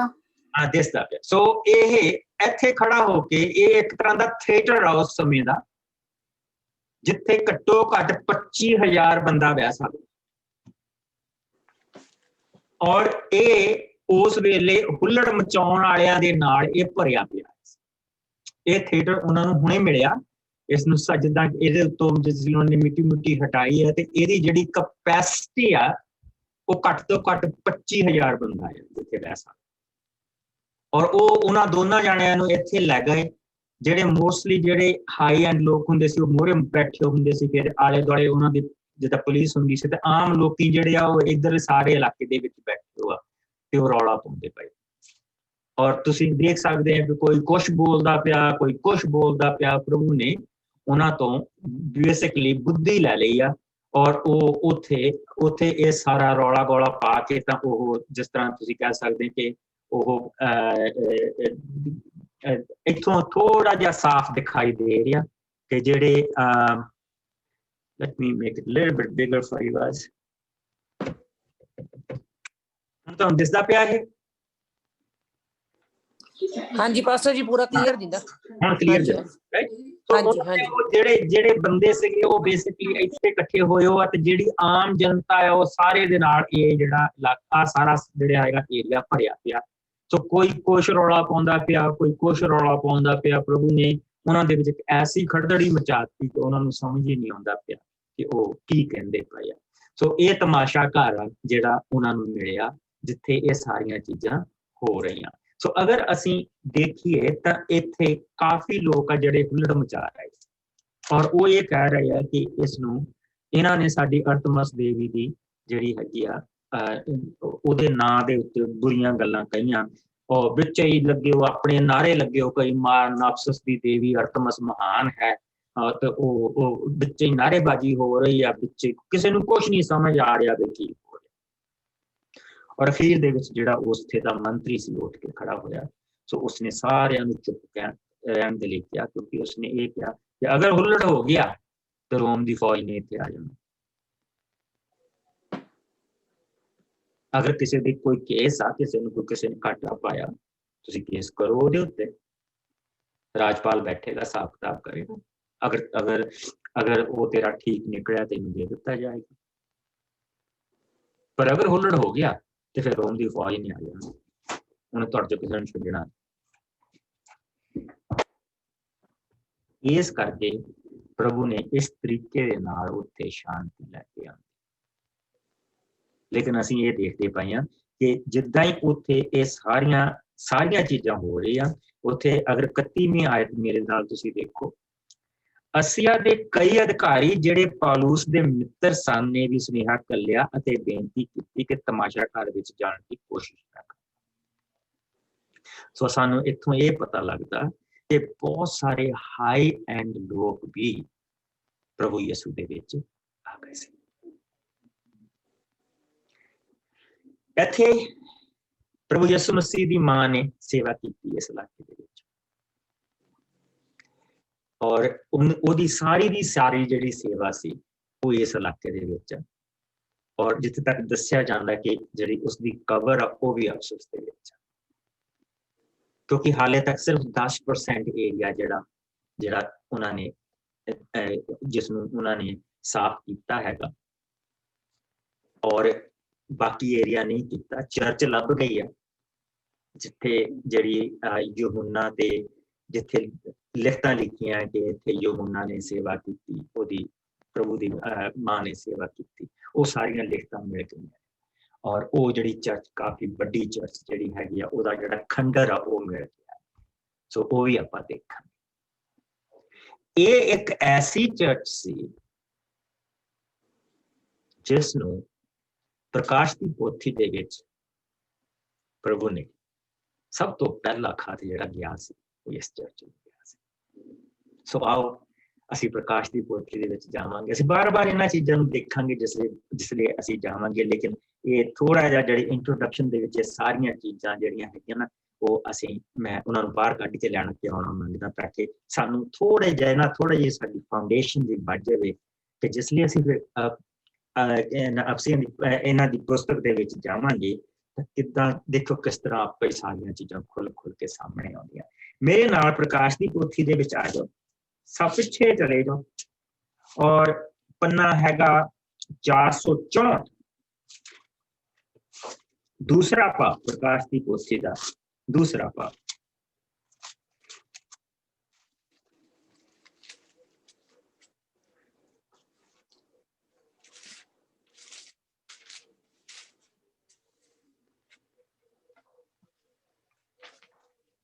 लेकिन थोड़ा जिहा ਇਹਦੀ ਵੀ ਥੋੜੀ ਜਿਹੀ ਬੰਨਣ ਦੇ ਲਈ ਆਪਾਂ ਨਾ ਇਸ ਨੂੰ ਪਹਿਲਾ ਚੈਪਟਰ ਵੀ ਅਸੀਂ ਥੋੜੀਆਂ ਜੀਆਂ ਆਇਤਾਂ ਦੇਖਾਂਗੇ ਮੇਰੇ ਨਾਲ ਪਹਿਲੇ ਚੈਪਟਰ ਦੇ ਵਿੱਚ ਆ ਜਾਓ ਕੋਈ ਜਾਣਾ ਵੀ ਇਸਦੀਆਂ ਪਹਿਲੀਆਂ 8 ਆਇਤਾਂ ਪਹਿਲਾ ਚੈਪਟਰ 463 ਪੰਨਾ ਪ੍ਰਕਾਸ਼ ਦੀ ਪੋਥੀ ਔਰ ਇਸ ਦੀਆਂ ਪਹਿਲੀਆਂ 8 ਆਇਤਾਂ ਜਿਸ ਨੂੰ मैं पढ़ती नहीं पास्टर जी and good ਇਹ ਯਿਸੂ ਮਸੀਹ ਦੇ ਪ੍ਰਕਾਸ਼ ਦਾ ਗਿਆਨ ਹੈ ਜੋ ਪਰਮੇਸ਼ਰ ਨੇ ਉਸ ਨੂੰ ਆਪਣੇ ਦਾਸਾਂ ਤੇ ਪ੍ਰਗਟ ਕਰਨ ਲਈ ਦਿੱਤਾ ਮਸੀਹ ਨੇ ਇਸ ਦੇ ਬਾਰੇ ਜੋ ਥੋੜੇ ਹੀ ਸਮੇਂ ਪਿੱਛੋਂ ਕੀ ਹੋਣ ਵਾਲਾ ਹੈ ਆਪਣੇ ਸਵਰਗਦੂਤ ਨੂੰ ਘੱਲ ਕੇ ਆਪਣੇ ਦਾਸ ਯੋਹੰਨਾ ਤੇ ਪ੍ਰਗਟ ਕੀਤਾ ਇਸ ਲਈ ਉਸ ਨੇ ਜੋ ਕੁਝ ਦੇਖਿਆ ਅਰਥਾਤ ਪਰਮੇਸ਼ਰ ਦੇ ਸੰਦੇਸ਼ ਅਤੇ ਮਸੀਹ ਯਿਸੂ ਦੀ ਗਵਾਹੀ ਦੇ ਬਾਰੇ ਸਾਖੀ ਭਰੀ ਹੈ ਧੰਨ ਹੈ ਉਹ ਮਨੁੱਖ ਜੋ ਇਸ ਪ੍ਰਕਾਸ਼ ਨੂੰ ਪੜ੍ਹਦਾ ਅਤੇ ਉਹ ਵੀ ਜੋ ਇਸ ਰੱਬੀ ਅਗੰਮ ਗਿਆਨ ਨੂੰ ਸੁਣ ਕੇ ਇਸ ਵਿੱਚ ਲਿਖੇ ਅਨੁਸਾਰ ਚੱਲਦੇ ਹਨ ਕਿਉਂਕਿ ਮਿਥਿਆ ਹੋਇਆ ਸਮਾਂ ਲਾਗੇ ਹੀ ਹੈ ਸੱਤਾਂ ਵਿਸ਼ਵਾਸ ਸੰਗਤਾਂ ਨੂੰ ਨਮਸਕਾਰ ਅਸੀਆ ਦੀ ਸੱਤਾਂ ਵਿਸ਼ਵਾਸ ਸੰਗਤਾਂ ਨੂੰ ਯੋਹੰਨਾ ਦੀ ਵੱਲੋਂ ਨਮਸਕਾਰ। ਪਰਮੇਸ਼ਰ ਦੀ ਵੱਲੋਂ ਜੋ ਹੈ ਅਤੇ ਹੈ ਸੀ ਅਤੇ ਜੋ ਆ ਰਿਹਾ ਹੈ, ਤੁਹਾਨੂੰ ਹਰ ਤਰ੍ਹਾਂ ਦੀ ਕਿਰਪਾ ਅਤੇ ਸ਼ਾਂਤੀ ਮਿਲੇ। ਇਸੇ ਤਰ੍ਹਾਂ ਉਹਨਾਂ 7 ਆਤਮਾਵਾਂ ਵੱਲੋਂ ਵੀ ਜੋ ਪਰਮੇਸ਼ਰ ਦੇ ਸਿੰਘਾਸਣ ਸਾਹਮਣੇ ਹਨ, ਅਤੇ ਯਿਸੂ ਮਸੀਹ ਵੱਲੋਂ ਵੀ ਜੋ ਸੱਚਾ ਗਵਾਹ, ਮੁਰਦਿਆਂ ਵਿੱਚੋਂ ਸਭ ਤੋਂ ਪਹਿਲਾਂ ਜੀ ਉੱਠਣ ਵਾਲਾ ਅਤੇ ਸਭ ਧਰਤੀ ਤੇ ਰਾਜਿਆਂ ਦਾ ਅਧਿਕਾਰੀ ਹੈ, ਤੁਹਾਨੂੰ ਕਿਰਪਾ ਅਤੇ ਸ਼ਾਂਤੀ ਮਿਲੇ। ਹੁਣ ਜੋ ਸਾਨੂੰ ਪਿਆਰ ਕਰਦਾ ਅਤੇ ਜਿਸ ਨੇ ਸਾਨੂੰ ਆਪਣੀ ਮੌਤ ਦੇ ਦੁਆਰਾ ਸਾਡੇ ਪਾਪਾਂ ਤੋਂ ਛੁਟਕਾਰਾ ਦਿੱਤਾ ਹੈ, ਅਤੇ ਜਿਸ ਨੇ ਸਾਨੂੰ ਇੱਕ ਸ਼ਾਹੀ ਟੱਬਰ ਦੇ ਪੁਰੋਹਿਤ ਬਣਾਇਆ ਕਿ ਅਸੀਂ ਉਸ ਦੇ ਪਰਮੇਸ਼ਰ ਅਤੇ ਪਿਤਾ ਦੀ ਸੇਵਾ ਕਰੀਏ, ਉਸੇ ਦੀ ਮਹਿਮਾ ਅਤੇ ਮਾਣ ਅਨੰਤ ਕਾਲ ਤੱਕ ਰਹੇ। ਆਮੀਨ। ਸਾਵਧਾਨ, ਉਹ ਬੱਦਲਾਂ ਤੇ ਆ ਰਿਹਾ ਹੈ, ਸਭ ਅੱਖਾਂ ਉਸ ਨੂੰ ਦੇਖਣਗੀਆਂ, ਇੱਥੋਂ ਤੱਕ ਕਿ ਜਿਨ੍ਹਾਂ ਨੇ ਉਸ ਨੂੰ ਵਿੰਨਿਆ ਵੀ ਸੀ ਉਹ ਵੀ ਉਸ ਨੂੰ ਦੇਖਣਗੇ। ਧਰਤੀ ਦੀਆਂ ਸਭ ਕੌਮਾਂ ਦੇ ਲੋਕ ਉਸ ਲਈ ਸੋਗ ਮਨਾਉਣਗੀਆਂ। ਹਾਂ, ਇਹ ਸੱਚ ਹੈ। ਆਮੀਨ। ਪ੍ਰਭੂ ਪਰਮੇਸ਼ਰ ਦਾ ਬਚਨ ਹੈ, ਮੈਂ ਆਦਿ ਅਤੇ ਅੰਤ ਹਾਂ, ਮੈਂ ਸਰਬ ਸ਼ਕਤੀਮਾਨ ਹਾਂ, ਜੋ ਹੈ ਅਤੇ ਹੈ ਵੀ ਸੀ ਅਤੇ ਜੋ ਆ ਰਿਹਾ ਹਾਂ। ਆਮੀਨ। ਸੋ ਪ੍ਰਭੂ ਨੇ ਆਪਣਾ ਦਰਸ਼ਨ ਜਿਹੜਾ ਹੈ ਉਹ ਯੂਹੰਨਾ ਨੂੰ ਦਿੱਤਾ। ਯੂਹੰਨਾ ਨੇ ਇਸ ਇਲਾਕੇ ਦੇ ਵਿੱਚ, ਅਫਸੁਸ ਦੇ ਆਲੇ ਦੁਆਲੇ ਦੇ ਇਲਾਕੇ ਦੇ ਵਿੱਚ 7 ਚਰਚਾਂ ਕਾਇਮ ਕੀਤੀਆਂ ਸੀ, ਜਿਹਨਾਂ ਵਿੱਚ ਇੱਕ ਅਫਸੁਸ ਦੀ ਜਿਹੜੀ ਚਰਚ ਸੀ ਉਸ ਦੇ ਵਿੱਚ ਵੀ ਉਸਦਾ ਬਹੁਤ ਵੱਡਾ ਯੋਗਦਾਨ ਸੀ। ਔਰ ਜਿਸ ਵੇਲੇ ਉਸਨੇ ਉਸਦੇ ਕੰਮ ਨੂੰ, ਉਹਦਾ ਕੰਮ ਜਿਸ ਵੇਲੇ ਵੱਧ ਰਿਹਾ ਸੀ, ਉਸ ਵੇਲੇ ਜਿਸ ਵੇਲੇ ਉਸਨੂੰ ਉਹਨਾਂ ਨੇ ਫੜ ਕੇ ਪਤਮੋਸ ਦੇ ਟਾਪੂ ਦੇ ਉੱਤੇ ਘੱਲ ਦਿੱਤਾ। ਪਤਮੋਸ ਦਾ ਟਾਪੂ ਵੀ ਬਹੁਤ ਹੀ ਦੂਰ ਨਹੀਂ ਉੱਥੋਂ ਲੱਗ ਗਈ ਹੈ, ਉੱਥੇ ਉਹਨੂੰ ਸਜ਼ਾ ਦੇ ਕੇ ਉੱਥੇ ਘੱਲ ਦਿੱਤਾ। ਔਰ ਉੱਥੋਂ ਪ੍ਰਭੂ ਨੇ ਉਸਨੂੰ ਦਰਸ਼ਨ ਦਿੱਤਾ ਕਿ ਹੁਣ ਕੀ ਹੋਣ ਜਾ ਰਿਹਾ, ਆਉਣ ਵਾਲਾ ਸਮਾਂ ਕਿਸ ਤਰ੍ਹਾਂ ਹੋਏਗਾ, ਅੰਤ ਦਾ ਸਮਾਂ ਕਿਸ ਤਰ੍ਹਾਂ ਦਾ ਹੋਏਗਾ, ਉਹ ਸਾਰੀਆਂ ਚੀਜ਼ਾਂ ਦੇ ਦਰਸ਼ਨ ਦਿੱਤੇ। ਸੋ ਪ੍ਰਭੂ ਨੇ ਉੱਥੋਂ ਇਹਨਾਂ 7 ਚਰਚਾਂ ਨੂੰ ਜਿਹੜੀਆਂ ਉਸ ਇਲਾਕੇ ਦੇ ਵਿੱਚ ਸਥਾਪਿਤ ਸੀ, ਉਹਨਾਂ ਨੂੰ ਖਤ ਕਰ ਲਿਆ ਔਰ ਉਹਨਾਂ ਦੇ ਅੰਦਰ ਇੱਕ ਤਰ੍ਹਾਂ ਦਾ ਮੁੜ ਕੇ ਉਹਨਾਂ ਨੂੰ ਜਗਾਇਆ ਆ ਕਿ ਤੁਸੀਂ ਜਾਗੋ। ਸੋ ਜਿਹੜਾ ਸਭ ਤੋਂ ਪਹਿਲਾ ਜਿਹੜਾ ਖਾਤਾ ਉਹ ਅਫਸੁਸ ਦੀ ਸੰਗਤ ਨੂੰ ਗਿਆ, ਜਿਹਦੇ ਬਾਰੇ ਅਸੀਂ ਪੜ੍ਹਨ ਜਾ ਰਹੇ ਹਾਂ, ਜਿਹੜਾ ਖਾਤਾ ਅਸੀਂ ਪੜ੍ਹਨ ਜਾ ਰਹੇ ਹਾਂ, ਉਸ ਚਰਚ ਨੂੰ ਗਿਆ ਔਰ ਉਸ ਖਾਤੇ ਵਿੱਚ ਅਸੀਂ ਇਸ ਨੂੰ ਦੇਖਾਂਗੇ। ਦੂਸਰਾ ਭਾਵ ਉਸਦੀ 1 ਤੋਂ ਲੈ ਕੇ 7 ਆਇਤ ਤੱਕ ਜਿਸ ਨੂੰ ਮਿਲ ਜਾਏ ਉੱਪਰ। ਮੈਂ ਪੜ੍ਹਾਂ ਜੀ। ਅਫਸੁਸ ਦੀ ਵਿਸ਼ਵਾਸ ਸੰਗਤ ਨੂੰ ਸੰਦੇਸ਼। ਅਫਸੁਸ ਦੀ ਵਿਸ਼ਵਾਸ ਸੰਗਤ ਦੇ ਸਵਰਗ ਦੂਤ ਨੂੰ ਇਹ ਲਿਖ, ਇਹ ਸੰਦੇਸ਼ ਉਸਦਾ ਹੈ ਜੋ ਆਪਣੇ ਸੱਜੇ ਹੱਥ ਵਿੱਚ 7 ਤਾਰੇ ਫੜੇ ਹੋਏ ਹਨ ਅਤੇ ਸੋਨੇ ਦੇ 7 ਸਮਾਦਾਨਾਂ ਦੇ ਵਿਚਕਾਰ ਫਿਰ ਰਿਹਾ ਹੈ। ਮੈਂ ਤੇਰੇ ਬਾਰੇ ਸਭ ਕੁਝ ਜਾਣਦਾ ਹਾਂ ਕਿ ਤੂੰ ਕਿੰਨੀ ਮਿਹਨਤ ਕੀਤੀ ਅਤੇ ਤੂੰ ਕਿੰਨਾ ਧੀਰਜ ਰੱਖਿਆ ਹੈ। ਮੈਂ ਇਹ ਵੀ ਜਾਣਦਾ ਹਾਂ ਕਿ ਤੂੰ ਬੁਰਿਆਂ ਮਨੁੱਖਾਂ ਨੂੰ ਪਸੰਦ ਨਹੀਂ ਕਰਦਾ। ਤੂੰ ਉਹਨਾਂ ਦੀ ਪ੍ਰੀਖਿਆ ਵੀ ਲਈ ਹੈ, ਜੋ ਆਪਣੇ ਆਪ ਨੂੰ ਰਸੂਲ ਕਹਿੰਦੇ ਹੈ ਪਰ ਹੈ ਨਹੀਂ। ਤੂੰ ਉਹਨਾਂ ਨੂੰ ਝੂਠ ਪਾਇਆ ਹੈ।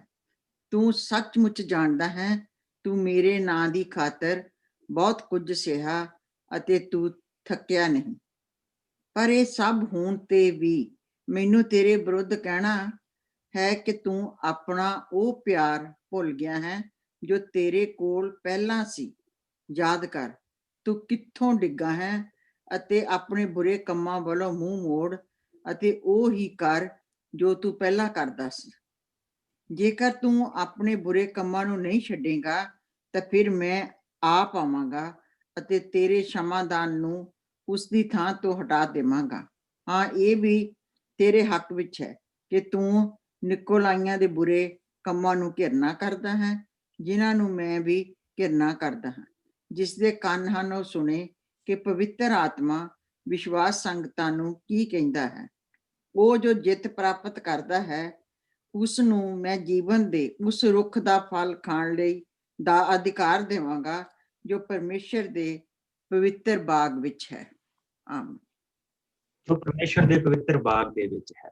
ਇਹ ਚਰਚ ਪ੍ਰਭੂ ਦੇ ਪਿਆਰ ਦੇ ਲਈ ਜਾਣੀ ਜਾਂਦੀ ਸੀ ਕਿ ਇਹਨਾਂ ਨੇ ਇੱਕ ਉਸ ਸ਼ੈਤਾਨ ਦੇ ਗੜ ਦੇ ਵਿੱਚ ਰਹਿ ਕੇ, ਜਿੱਥੇ ਐਡਾ ਵੱਡਾ ਦੇਵੀ ਦਾ ਮੰਦਿਰ ਸੀ ਔਰ ਜਿੱਥੇ ਉਸ ਨੂੰ ਧੂਫ ਚੜਾਏ ਬਗੈਰ ਤੁਸੀਂ ਦਿਨ ਹੀ ਨਹੀਂ ਸ਼ੁਰੂ ਕਰ ਸਕਦੇ ਸੀ, ਜਿੱਥੇ ਉੱਥੇ ਉਸ ਸਮੇਂ ਦੇ ਰੋਮ ਦਾ ਜਿਹੜਾ ਰਾਜਾ ਸੀ ਜਿਸ ਨੇ ਇਹ ਕੀਤਾ ਸੀ, ਲੋਕਾਂ ਨੇ ਕਿਸ ਤਰ੍ਹਾਂ ਉਸ ਦੇਵੀ ਦੀ ਪੂਜਾ ਵੀ ਕਰਨੀ ਬੰਦ ਕਰ ਦਿੱਤੀ ਸੀ ਔਰ ਉਹਨਾਂ ਨੇ ਆਪਣਾ ਧਿਆਨ ਪ੍ਰਭੂ ਦੇ ਵੱਲ ਲਾਉਣਾ ਸ਼ੁਰੂ ਕਰ ਦਿੱਤਾ ਸੀ। ਔਰ ਜਿਸ ਲਈ ਉੱਥੇ ਦੇ ਐਂਪਰਰ ਨੇ ਘੱਲੀਆਂ ਆਪਣੀਆਂ ਫੌਜਾਂ ਕਿ ਤੁਸੀਂ ਜਾ ਕੇ ਇਹ ਦੇਖੋ ਕਿ ਉਹ ਲੋਕ ਰੋਮ ਦੇ ਨਾਲ ਕੋਈ ਗਲਤ ਕੰਮ ਤਾਂ ਨਹੀਂ ਕਰਦੇ ਪਏ, ਰੋਮ ਦੇ ਖਿਲਾਫ ਕੋਈ ਕੰਮ ਤਾਂ ਨਹੀਂ ਕਰਦੇ ਪਏ। ਤਾਂ ਜਿਸ ਵੇਲੇ ਰੋਮ ਤੋਂ ਅਧਿਕਾਰੀ ਆਏ ਤੇ ਉਹਨਾਂ ਨੇ ਡਿਮਿਤਰੀਅਸ ਨੂੰ ਜਾ ਕੇ ਡਾਇਨਾਇਸਿਸ ਨੂੰ ਜਾ ਕੇ ਉਹਨਾਂ ਨੇ ਦੱਸਿਆ, ਜਿਹੜਾ ਉਸ ਸਮੇਂ ਦਾ ਰੋਮ ਦਾ ਜਿਹੜਾ ਐਂਪਰਰ ਸੀਗਾ, ਦਾ ਰਾਜਾ ਸੀ, ਕਿ ਇਹ ਲੋਕ ਜਿਨ੍ਹਾਂ ਦੇ ਬਾਬਤ ਸਾਨੂੰ ਘੱਲਿਆ, ਇੱਕ ਟੈਕਸਟ ਦੇ ਵਿੱਚੋਂ ਕੋਈ ਚੋਰੀ ਨਹੀਂ ਕਰਦੇ, ਇਹ ਸ਼ਾਂਤੀ ਦੇ ਨਾਲ ਰਹਿੰਦੇ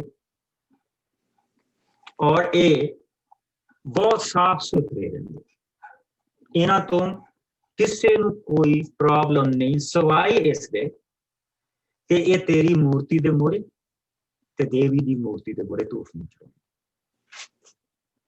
ਸੋ ਇਹਨਾਂ ਨੂੰ ਤੰਗ ਕਰਨਾ ਸਾਡੇ ਹੱਕ ਦੇ ਵਿੱਚ ਨਹੀਂ। ਇਹ ਜਾਣੇ ਜਾਂਦੇ ਸੀ, ਖਤ ਪਿਆ ਉਸ ਸਮੇਂ ਦਾ ਇਸ ਚੀਜ਼ ਦੇ ਲਈ, ਇਹ ਜਾਣੇ ਜਾਂਦੇ ਸੀ ਪ੍ਰਭੂ ਦੇ ਪਿਆਰ। ਔਰ ਜਿਸ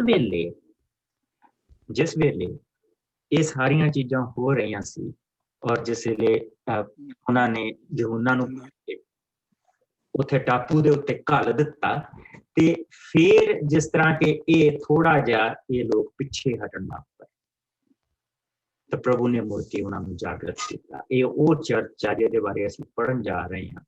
ਚਰਚ ਨਹੀਂ, ਚਰਚਾਂ ਦਾ ਗਰੁੱਪ ਆ ਇਹ, ਜਾਣੀ ਕਿ ਉੱਥੇ ਕਾਫੀ ਚਰਚਾਂ ਨੇ ਜਿਨ੍ਹਾਂ ਤੋਂ ਇਹ ਖਤ ਗਿਆ ਹੈ ਔਰ ਉੱਥੇ ਅਸੀਂ ਉਹਨਾਂ ਦੇ ਬਾਰੇ ਪੜ੍ਹਨ ਜਾ ਰਹੇ ਹਾਂ ਜਿਹੜੇ ਆਪਣੇ ਪਿਆਰ ਦੇ ਲਈ ਜਾਣੇ। ਸੋ ਆਓ ਅਸੀਂ ਹੁਣ ਮੈਂ 2 ਛੋਟੀਆਂ ਮੂਵੀਆਂ ਦੇਖਾਂਗੇ, 3-3 4-4 ਮਿੰਟ ਦੀਆਂ, ਔਰ ਉਸ ਦੇ ਵਿੱਚ ਅਸੀਂ ਦੇਖਾਂਗੇ ਕਿ ਇਹ ਇਲਾਕਾ ਜਿਹੜਾ ਹੁਣ ਲੱਭਾ ਆ ਉਹ ਕਿਸ ਤਰ੍ਹਾਂ ਦਾ ਇਲਾਕਾ ਸੀ। ਅਗਰ ਤੁਸੀਂ ਹੁਣ ਤੱਕ ਢੱਠਿਆ ਆ, ਜਿਸ ਤਰ੍ਹਾਂ ਭੁਚਾਲ ਆਏ, ਭੁਚਾਲਾਂ ਦੇ ਨਾਲ ਢੱਠਾ ਹੈ, ਸਿਰਫ ਆਪਣੇ ਪਿਕਚਰ ਕਰਕੇ ਦੇਖਿਓ ਕਿ ਦਿਮਾਗ ਦੇ ਵਿੱਚ ਕਿ ਜਿਸ ਵੇਲੇ ਇਹ ਆਪਣੇ ਪੂਰੇ ਨੂਰ ਦੇ ਵਿੱਚ ਇਲਾਕਾ ਹੋਏਗਾ ਸੰਤ ਪੌਲ ਦੇ ਸਮੇਂ, ਇਹ ਕਿੰਨਾ ਸੋਹਣਾ ਇਲਾਕਾ ਹੋਏਗਾ, ਕਿੰਨਾ ਸੋਹਣਾ ਇਹ ਸ਼ਹਿਰ ਹੋਏਗਾ। ਸੋ ਆਓ ਅਸੀਂ